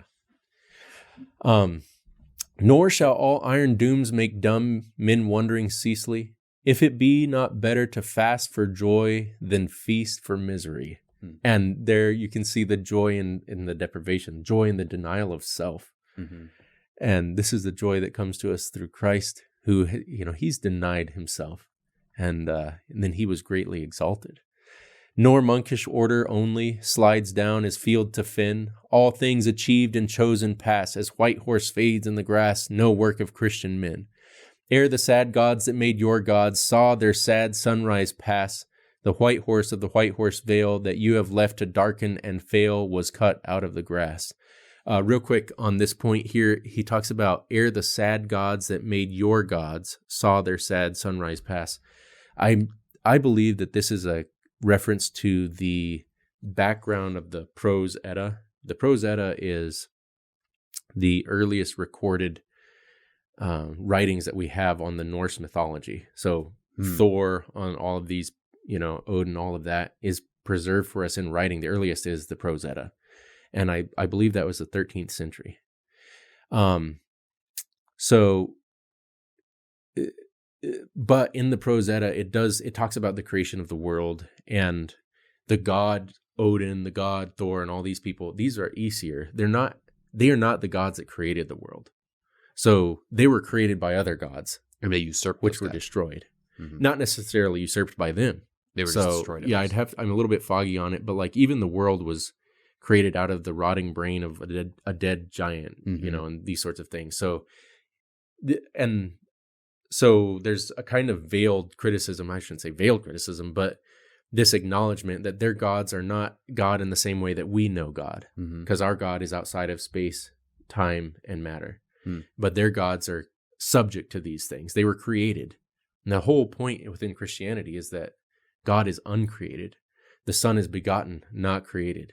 The Holy Spirit is not created. So they stand outside of these things, and therefore they cannot be affected by us. They cannot be manipulated in this way. And he's mocking their gods. So their gods are below change and time. So change itself and time will beat down their god. So there's this higher uncontrollable thing that they are all prey to, and even their gods are prey to, which will destroy them all in the end. Yeah. Well, and there's a hopelessness about the Norse gods that the Aesir, Thor, and all of these men, it's already recorded what's going to happen to them. Thor is going to die by being poisoned by the great world serpent Jormungandr. All the gods are going to be destroyed. And there's the sons of Muspelheim are coming in this boat for judgment. And the great wolf Fenris is coming. In the Norse mythology, have this very vivid understanding of the end of the world coming. And they want to fight and be strong and go to Valhalla, where they will fight. And Valhalla is just a major like frat party where they're drinking and fighting the whole time. Yeah. In preparation to fight with the gods, with the Aesir, against the sons of Muspelheim and Fenris and all of these at the end of the world. So Valhalla is this place where this final battle is going to take place, where they're preparing for the final battle. So how long do they prepare in Valhalla? Until it happens. And what happens when the final battle happens? Everything's destroyed. Everything's destroyed. Yeah. So you have a noble victory, or a noble defeat. And that's in the end. But it's the end. So the gods themselves will even die. Now, there is, and some, I think that people kind of dispute whether this was added on, but there's one god, one of the Aesir, who does come back from the dead. So I think Lewis draws on that imagery, Balder. Yeah. And he's one that does come back from hell. But also contained within the Prose Edda is this, they depict how there's one man and one woman who are hidden away in this tree whenever Ragnarok happens, the great battle at the end, and that from them will come a new creation. But so there's some cyclical, like Phoenix type style, possibly. Like out of the fire will come, and then it'll probably repeat itself. Yeah, well, maybe, but I think that the more kind of prominent aspect of this is that we're all preparing for the end when there will be nothingness and destruction. It's just all going downhill. Yeah. And so that's why he talks about these sad gods that made your gods. And even we know that those gods are going to find their end as well. So, interesting. And then he says, therefore, your end is on you and your kings, not for a fire in Elifin, not that your gods are 9 or 10, but because it is only Christian men guard even heathen things. Ooh, I love that line. Yeah. Yeah. What is it? I forget. There's kind of a good article that I read, and then it basically talked about how even this old paganism is only kept alive by Christianity. Yeah. That right, like Aristotle's teachings, Plato's teachings, like these things where we've talked about this before on this podcast, but these things are not, it's not like Christianity like molds with these things, but if there's good things in those, Christianity is able to kind of baptize them or bring them into the Christian faith. And therefore, even old pagan thought, the good aspects of it are kept alive because they have some connection to Christianity. Yeah. Or to the ordering of the world. To the ordering, that's a better way to put it. And perfect example of this is the preservation of the story of Beowulf. That's preserved by Christians, and it's been Christianized. The scholars believe that there's an earlier version that predates the Christian, but they didn't bother to record it. Christians bothered to record it, and have Christianized it. And some argument could be made the same for the Prose Edda, but Snorri Sturluson, who's the guy that preserved it, I think he was the king of Iceland, it's questionable, whether he was actually Christian or not. And he's even kind of associated with a kind of pagan resurgence against Christianity in Iceland, if I remember correctly. But the point remains that there's something about Christianity that is able to preserve, we are able to preserve things that reflect the order of God.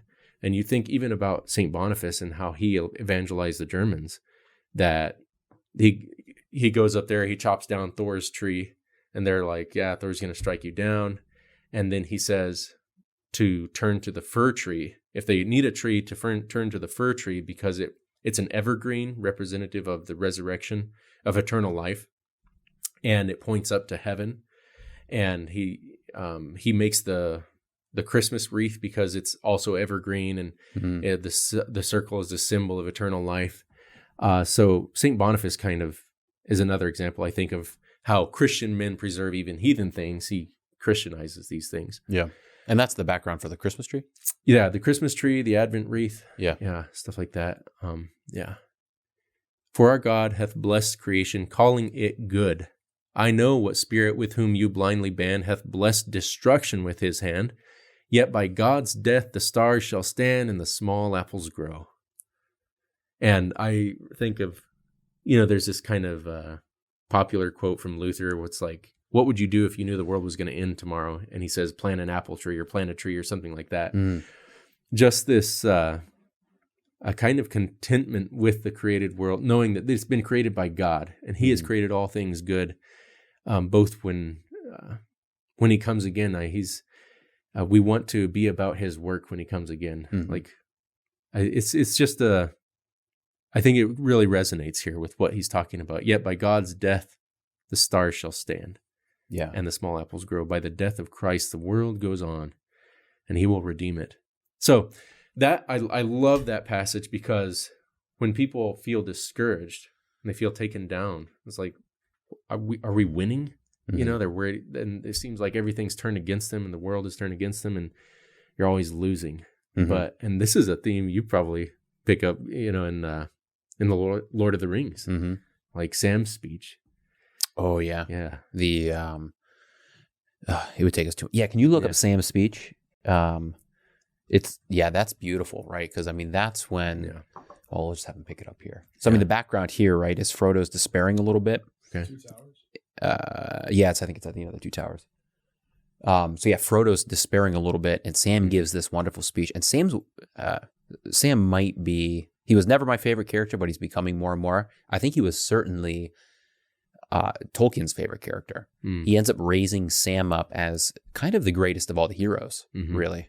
He does a good job of letting the heroes be heroes. He doesn't try to create this kind of dark side, good side. Like, heroes are heroes. They're supposed to be virtuous. Like, you strive after these characters. But the cool thing about Sam is the servant of Frodo. So he's the lowest of the low. Yeah. And in the end, he's the one that actually carries Frodo on the darkest of all journeys on the, up Mount Doom. So Sam is this wonderful character that really takes on character throughout the 3 books of having maybe the greatest fortitude of any of the characters. He's got maybe the darkest road, you could argue. And his role is not only to walk the road, but also to carry his master. Yeah. And he's just a wonderful character. Yeah, here it is. So Frodo, look at this. He says, I can't do this, Sam. So Frodo's kind of despairing. It certainly seems like the world's closing in on him. And Sam responds, he says, I know. It's all wrong. By rights, we shouldn't even be here, but we are. It's like in the great stories, Mr. Frodo, the ones that really mattered, full of darkness and danger they were. And sometimes you didn't want to know the end, because how could the end be happy? How could the world go back to the way it was when so much bad happened? But in the end, it's only a passing thing, this shadow. Even darkness must pass. A new day will come. And when the sun shines, it will shine out the clearer. Those were the stories that stayed with you, that meant something, even if you were too small to understand why. But I think, Mr. Frodo, I do understand. I know now. Folk in those stories had lots of chances of turning back, only they didn't, because they were holding on to something. Frodo says, what are we holding on to? Sam says that there's some good in this world, Mr. Frodo, and it's worth fighting for. Mm-hmm. It's beautiful. And what's really cool is if you flash forward to the Return of the King and towards the end when Frodo and Sam are actually in Mordor. Mm-hmm. And so they're in like this darkened land and the sky is completely black. I mean, that's the nature of Mordor. And I think they're actually on Mount Doom at this time. And there's this part where there's this little star that shines through. Mm-hmm. And there's another great quote from Sam, but basically what he reflects on is he says, no matter how dark things seem, there's always light out of reach, but you know the light's there. So they can't see the stars. They do get a little glimmer of one. Yeah. But the whole point is, even though all this darkness is there, what is above them? And they know it. It's the heavens. It's all these stars. That's there. You can't actually blot that out. So his whole point is knowing that there's this greater ideal, there's this greater good that outlives the darkness. Mm-hmm. That's what you're fighting for. Yeah. And that's what can't be taken away. There's nothing in this world that can stand between you and that meaning to everything that you're doing. Yeah. And hence that's what drives Sam forward and it gives him the capacity to do what he does. Yeah. Yeah, that is one of the most moving scenes ever. Mm-hmm. Is that right there towards the end? I love that. I love that speech there at the end of the Two Towers. Mm-hmm. And I'd have to remember. I do not know Lord of the Rings like that, like your encyclopedic knowledge of Lord of the Rings. So you'll have to point the page number out to me because I want to read that. There's a couple things I know well. C.S. Lewis and Lord of the Rings are but that's a lot though. You know, I think because I saw the other day somebody talking about the effects of Lord of the Rings on just like fantasy and everything, and I have to admit that just so much of like the imagination of fantasy and stuff and the way that people treat it and deal with it. Now, some people like, you know, are just ripping these ideas off. They don't really they're not continuing in these same great footsteps, but its impact on English fantasy literature is just, you know, unparalleled. Mm-hmm. So, and also I have to admit, I've only read the first book. I haven't read the second and the third book. Really? Yeah. I rely mostly on, you know, people like yourself. Yeah. And so I'd like to read that for myself, that passage. Yeah, I would highly recommend. I mean, there's whole parts. We saw it in the first one with their journey into the woods where they meet Tom Bombadil and all of this, right? And those are things that I mean, it would have been so tough for them to put it into the movie. I think they did a great job in the movies. I thought those, because you do see him in, I think they have him in The Hobbit, right? You do see him depicted in one of the movies, don't you? Radagast. They bring in one of the other wizards. There's 3 wizards in Middle Earth, and one of them, of course, is Saruman, and then the other one is Radagast. I think those are the only 3, but Radagast is like the kind of wizard of nature or whatnot. So he comes in to that movie. I don't think Bombadil's there, but I could be wrong. Yeah, that's what I was thinking of. Yeah. So that was the first speech of Alfred. Do you guys want to hear a little bit about the battle? Yeah. Okay. So Bennett says yes, so we can do it. So, yeah. Okay, so let's go ahead and go back up to the top to the table of contents here. You know, and kind of back to think Chesterton. I think both Tolkien and Lewis attribute a lot of their they say they were greatly influenced by Chesterton. So we wouldn't have Lord of the Rings without Chesterton. Yeah. Chesterton and George MacDonald might have been more C.S. Lewis, but those two certainly had a big effect, and both of them wrote in a little bit different ways, but they had a lot of that. I mean, they were, in some ways, they were even more pioneers than what Lewis and Tolkien do with their fiction. Certainly what Tolkien does, he kind of perfects that, and that becomes the gold standard moving forward that's not, you know, some people think like, okay, so Tolkien was kind of that great epic writer of the 30s, and he's got his own style of doing, that kind of an epic. And there's probably that kind of style in the 1800s and 1700s. Like, no. Like he's the first person creating a world in the way that he does. Like he is completely original in everything that he does. You've got the ballad, right? So the ballad, that's kind of something that would have been beforehand, that Chesterton's doing there. And then you've got the old epics, which would be kind of these, you got Beowulf is a good one. Yeah. Yeah. I do want to learn a little about Beowulf. I don't know if we... Because Tolkien has a translation of Beowulf and or maybe, I don't know if it's translation. He has this introductory essay on it, I think, and very impactful, like on Beowulf studies and this sort of thing. Yeah. So they're definitely versed in that. All right. Book 6, Ethandune, the Slayings of the Chiefs. This will just be, and then scroll up a little bit. All right. And right here, let's just stop. So actually go up one stanza. And one more. Sorry. This will be good. So right now, before the battle, they go meet in the middle of the field, Alfred, Guthrum, and then they're kind of the men with him.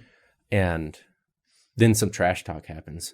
And this guy, Harold, goes to try to kill one of Alfred's men that is there, Colin. Colin's a Gael. He's from Ireland. And so here it begins. To his great gold earring, Harold tugged back the feathered tail, and swift had sprung the arrow, but swifter sprang the gale. So Harold grabs a bow and arrow from a slave nearby, and he goes to shoot Colin with this bow and arrow. Now, the bow and arrow is a weapon for women or for cowards. Yeah. Because if you look in the Iliad, Paris has the bow and arrow. Yeah. So Harold is breaking these conventions of war and displays his cowardice and how he's just a lowlife. But Colin responds. Whirling the one sword round his head, a great wheel in the sun, he sent it splendid through the sky, flying before the shaft could fly. It smote Earl Harold over the eye, and blood began to run. Colin stood bare and weaponless, and there you have the imagery of his innocence. That being bare and kind of naked is this symbol of purity, no lies. He's honest. Earl Harold, as in pain, strove for a smile, put hand to head, stumbled and suddenly fell dead, and all the small white daisies all waxed red with the blood out of his brain. And all at that marvel of the sword, cast like a stone to slay, like David and Goliath, cried out, said Alfred, who would see signs must give all things.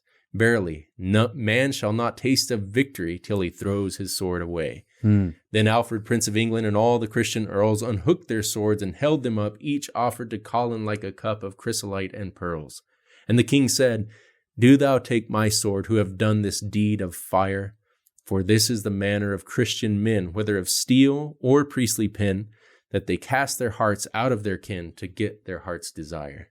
A man who seeks to save himself will lose his life. Yeah. But he who forsakes his life for my sake shall gain it. Yeah. And you also see Alfred, this noble king, like even with his song with Guthrum, he refers to himself as nameless. He's a nobody. And now when he sees true courage, he is not threatened by this. He honors it. And this is a good ruler, And he says, And whether ye swear a hive of monks or one fair wife to friend, this is the manner of Christian men, that their oath endures the end. For love, our Lord, at the end of the world, sits a red horse like a throne, with a brazen helm and an iron bow, but one arrow alone. Love, with the shield of the broken heart, ever his bow doth bend, with a single shaft for a single prize, and the ultimate bolt that parts and flies comes with a thunder of split skies and a sound of souls that rend. So it's kind of apocalyptic. So shall you earn a king's sword, who cast your sword away. And the king took with a random eye a rude axe from a hind hard by, and turned him to the fray. For the swords of the earls of Daneland flamed round the fallen lord. The first blood woke the trumpet tune, as in monk's rhyme or wizard's rune, beginneth the battle of Ethandune with the throwing of the sword. It's epic. That's epic, yeah. Yeah. And I love the scenery there. that there's this man that is courageous, and the king recognizes this courage. He recognizes you have to forfeit your life in order to gain your life. It's beautiful. Mm-hmm. And then oh, go ahead. Yeah, no, I was going to say, it's either Chesterton or Lewis. I can't remember which, but they talk about how, I think it might be Chesterton. He talks about, because he brings that quote up of he who wants to save his life will lose it. Yeah. And he basically just says, this is really practical advice. And he uses the example of like right. Like someone who's in war, for instance. And if they're in war and they're scared of saving their life, they're going to end up losing their life, right? Yeah. Because they're not going to make the right moves. But it's the courageous man who's willing to lose his life that actually goes on and makes the right decision. So it's that same kind of thing in our life, right? If you're always trying to protect all of the things that you have, and you're not willing to lose those things, then in the end, you're just going to be kind of consumed by those things, and you're never going to actually accomplish any of the great things that you want to strive for. It's the man who isn't tied down by those things, willing to lose all things, even his life as kind of the capstone. Yeah. He's the one who is fully aligned and has his full allegiance to that which is good, and therefore he actually achieves that which is good. Yeah. Yeah. And you remember that scene in Band of Brothers with Captain Spears?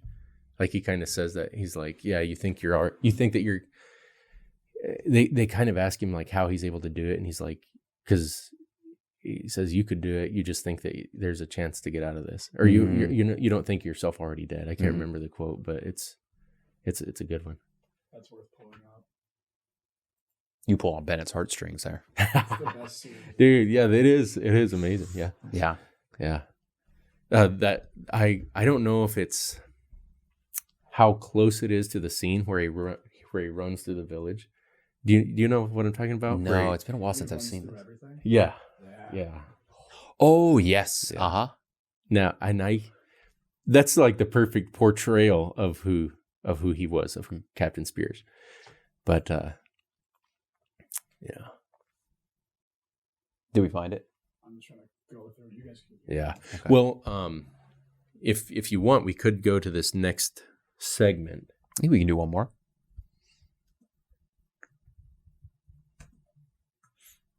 Yeah. And this would be the last one, and this is perhaps the most important one. Okay, good. Okay. So if you want to go up to the table of contents when you get the chance, and I'll tell you which one it is. You know what seem like it's just, I think it's one of the most powerful scenes in a movie, maybe ever. I also like to be grandiose when I introduce things, but sure. Yeah. Okay. So he's got it here. I was scared. We're all scared. You hid in that ditch because you think there's still hope. But is it Blythe? Yeah, Blythe. Yeah. But Blythe, the only hope you have is to accept the fact that you're already dead. The sooner you accept that, the sooner you'll be able to function as a soldier is supposed to function. Without mercy, without compassion, without remorse. All war depends on it. Oof. Greatest generation. Yeah. Yeah. Yeah, but that scene in Band of Brothers where they come across they go through the town, where everything's, or they find the concentration camp for the first time. Oh, yeah. Right. And for these soldiers, concentration camps were myth's not the right word, but fiction. Right. Mm-hmm. So they thought that these were most likely kind of stories that were being perpetrated by the U.S. to kind of make soldiers really motivated to go off to war. Right. So that was kind of the normal expectation of these things. Some people might have believed that maybe they were the case, but no one thought that was really, that the Germans were actually torturing and starving, millions of Jews. And then they come across that concentration camp. And in that scene, as it plays out, like you can just see the absolute shock. Some of the soldiers are vomiting, right? Yeah. And they're so horrified, like they've just walked into hell, kind of like what we were talking about the other day with the conquistadors, right? And they're going into these Aztec and Mayan. Is it the Aztecs or Mayans? Aztecs, yeah. Aztecs, right? And they're seeing the depravity of this completely pagan, sacrificing humans on a regular basis type world, and they think they've walked into hell. Yeah. And then in the Band of Brothers, then they go into the town, right? And it's this kind of like well put together town, and it's Christmas Eve, and all these well dressed Germans are going into church. That's a powerful scene. And then they kind of start abusing them, don't they? They like take them out to the concentration camp, and I didn't know that. I thought that they didn't know anything about the concentration camps. Well, but I guess they would have had to have heard something about it. It was so close. I think the smell was even. Oof. Strong. Yeah. How could the smell not be strong enough? Yeah. Well, as in, I didn't know that the Americans were trying to were utilizing that as a not propaganda, but like to, to get people to recruit for recruitment purposes. I think it took a little while. So I think even who was it? Was it Roosevelt? Roosevelt's the president at that time, right? Yeah. I think even Roosevelt himself did not believe in the concentration camps for a while. And one of his advisors did, and it was the Christian advisor that believed in it, because he believed in the depravity of man. So it wasn't until there was more evidence given to Chesterton. But either way, the stories, they became larger and larger, and then eventually they became kind of validated fact. But there was that process of, it's really interesting, because it's sobering that the people thought that couldn't have been possible. Like now we kind of treat it like, it happened, and it's going on in China right now. China's got concentration camps. Yeah. For the Korea. Yeah. Korea. Yeah. How wild is that? Those things are going on absolutely right now. Bizarre. Yeah. Bizarre. And that's not history. It's modern. It's right now. There are, I forget the numbers. It's it's a lot of Middle Easterns and Muslims that are in it. There's some Christians. Oh, the Uyghurs. Too. Is that what it is? Yeah, in China. Yeah. Okay. Yeah, I know. Yeah. Just, Yeah.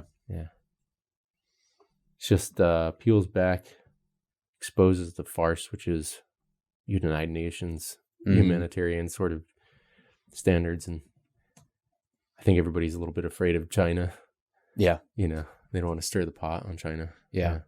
I mean, it's a good lesson, like you said. I mean, there's this, out of the Enlightenment period came kind of this facade that man is by his very, very nature good, right? Mm-hmm. And I think the concentration camps and such showed that actually when you make the move, and they did that in the 20th century, and it was kind of the first time they had really officially done it. It had crept up through the 19th century, but in the 20th century, they said, we don't need any religious shackles on us. We want man leading man, none of this God leading man, right? So, I mean, this idea, like you said, of Wonder Woman going up and kind of breaking away the church, they tried that in the 20th century. Like, this isn't a new novel idea of 2020 or whatever year this, Wonder Woman movie came out. Yeah. That was tried officially in the 1900s, and we had the bloodiest century, more than the previous 18 put together.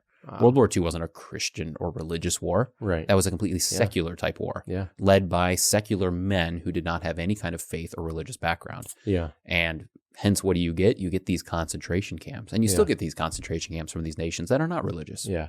Well, and it is interesting that, because I think it was in Heretics or whatever, where Chesterton's like, these people, in order to prove a point, will go and do the very thing that they're speaking against.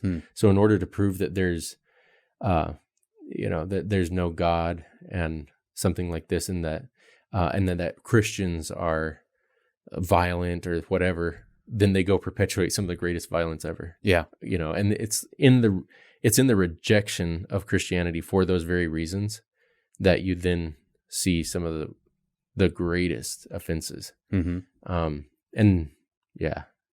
And some people misconstrue and try to paint Hitler as a Christian. He wasn't a Christian. No. Oh, what was it? 60 or 600,000 Christian pastors were put in concentration camps and killed and exterminated during this process too. So so now that's kind of bizarre.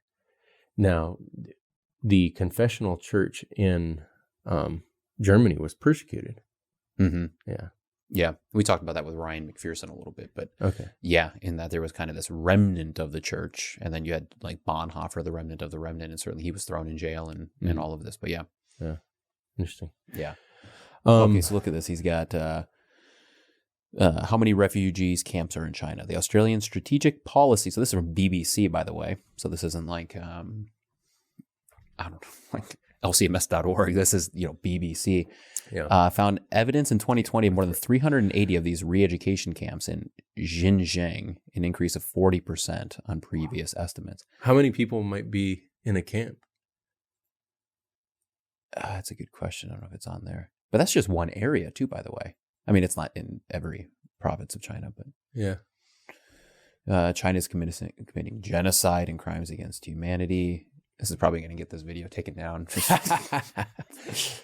The Australian Strategic Policy. There's that number. 380 of the re-education camps showed that almost 23,000 residents were in a camp or prison in the years 2017. 1.2 million. 1.2 million. That's bizarre. I mean, not much different than what was going on in Germany. So yeah. Yeah. So anyway. Yeah. Well, shall we move to this final segment? This is the hope. This is the end that we have. Mm-hmm. If you want to look up Ballad of the White Horse again. Yeah. And if you want to go up to that table of contents at the very top again, and I'll tell you which one. There's a lot of content there, yeah. Oh, yeah. It's a pretty easy read for like an afternoon. Like you 2 could hours get through it. Yeah. All right. Scroll down a little bit. The scouring of the horse. And then scroll up. And we'll go up a little bit more. Yeah, I'm sorry. Go down a little bit. If you want to go down more, right here.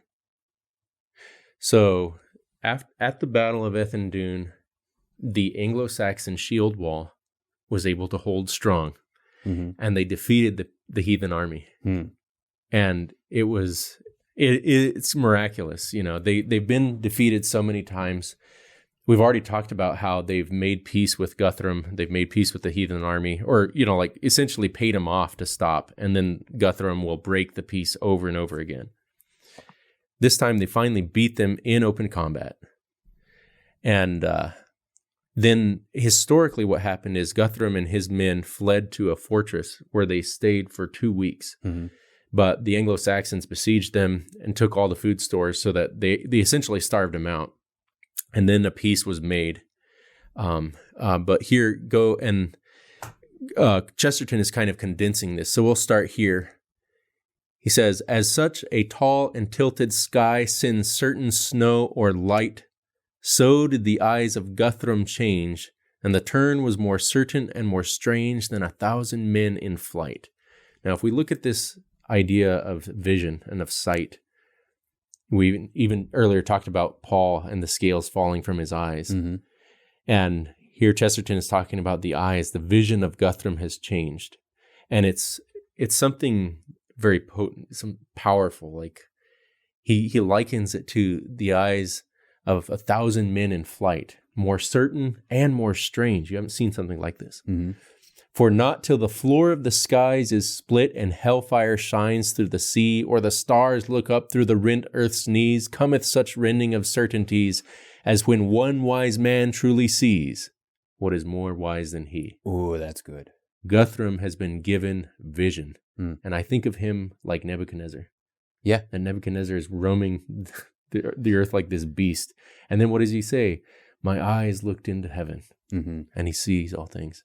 Sees that which is more wise than he. Yeah. You know, what's Lewis say? Pride is looking down on others, and as long as you're looking down on others, you can't see what's above you, right? Oh. So this is like this. Yeah. His eyes, he's looked up for the first time. Yeah. And that stanza where it's talking about hellfire shining through the sea, that until the earth is rent and these sorts of things, that's apocalyptic. That's judgment language. He shall come again to judge the quick and the dead. And there's this awareness of the wrath and the power overhead that, brings this awareness to Guthrum. So when one wise man truly sees what is more wise than he set his horse in the battle breach, even Guthrum of the Dane, and as ever had fallen, fell his brand, a falling tower or many a land, but Gurth the Fowler laid one hand upon his bridle rein. King Guthrum was a great lord, and higher than his gods. He put the popes to laughter, he chid the saints with rods. He took this hollow world of ours for a cup to hold his wine. In the parting of the woodways there came to him a sign.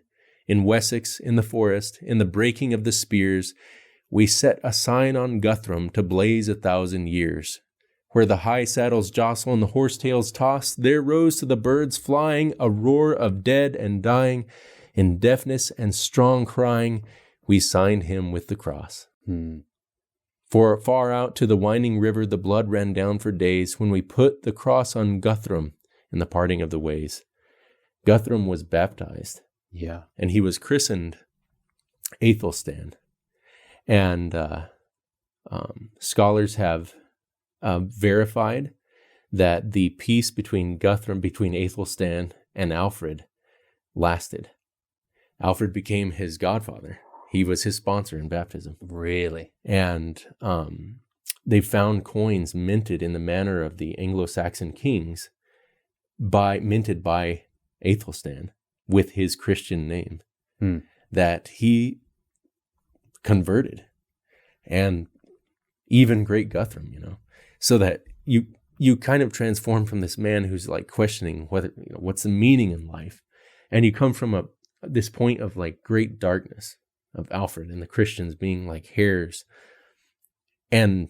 but here in this battle, this great splitting of the spears at Ethandune, this man has signed with the cross. Mm-hmm. And I think that it speaks to the power of Christ. And I see it as this great encouragement for Christians that the cross will reign supreme. And this is the point that Chesterton recognizes. And we won't get into it, but as he kind of concludes this work, he recognizes that the war is not over, that we will go on to fight the heathens, that they will adopt the manner of monks, that they will become scribes, they'll become writers, and our fight with the heathen will not be with spears, will not be with swords. It will be through words and thoughts and ideas. And so that's how Chesterton moves this into our context. And just as we think about what it means to be Christians in this world, we're not, as the scriptures tell us, we're not struggling with flesh and blood, but we're struggling with the powers and the principalities of this age. Our war is not as easy as just heaving a sword against the pagan. Our war is for hearts and minds, and as Christ says, to advance his kingdom with the proclamation of his truth. So, Ballad of the White Horse. Yeah, that's beautiful. Yeah. Well, Daniel, thank you. Yeah. I think this was good. I really, really enjoyed this, and I hope that the listeners are moved to go read this, and read good literature. It's potent and it's powerful. And thank you for your time. Thank you. Yeah. If anyone wanted to learn more from you or hear more of this powerful speech of yours, where would one go? Well, they could attend my church. I don't have a website, or I don't broadcast anything at this time. So, they could attend Zion Evangelical Lutheran Church. That's about all. And where is that located? Edgerton, Ohio. Edgerton, Ohio. Yep. Mm-hmm. And are your sermons online? No, not at this time. Okay. Any of your written stuff online? Well, you've had some publications. Yeah, I have one article on Clement of Rome there in the Concordia Theological Quarterly. You can get that on the website. I write for the local paper. And they do have an online.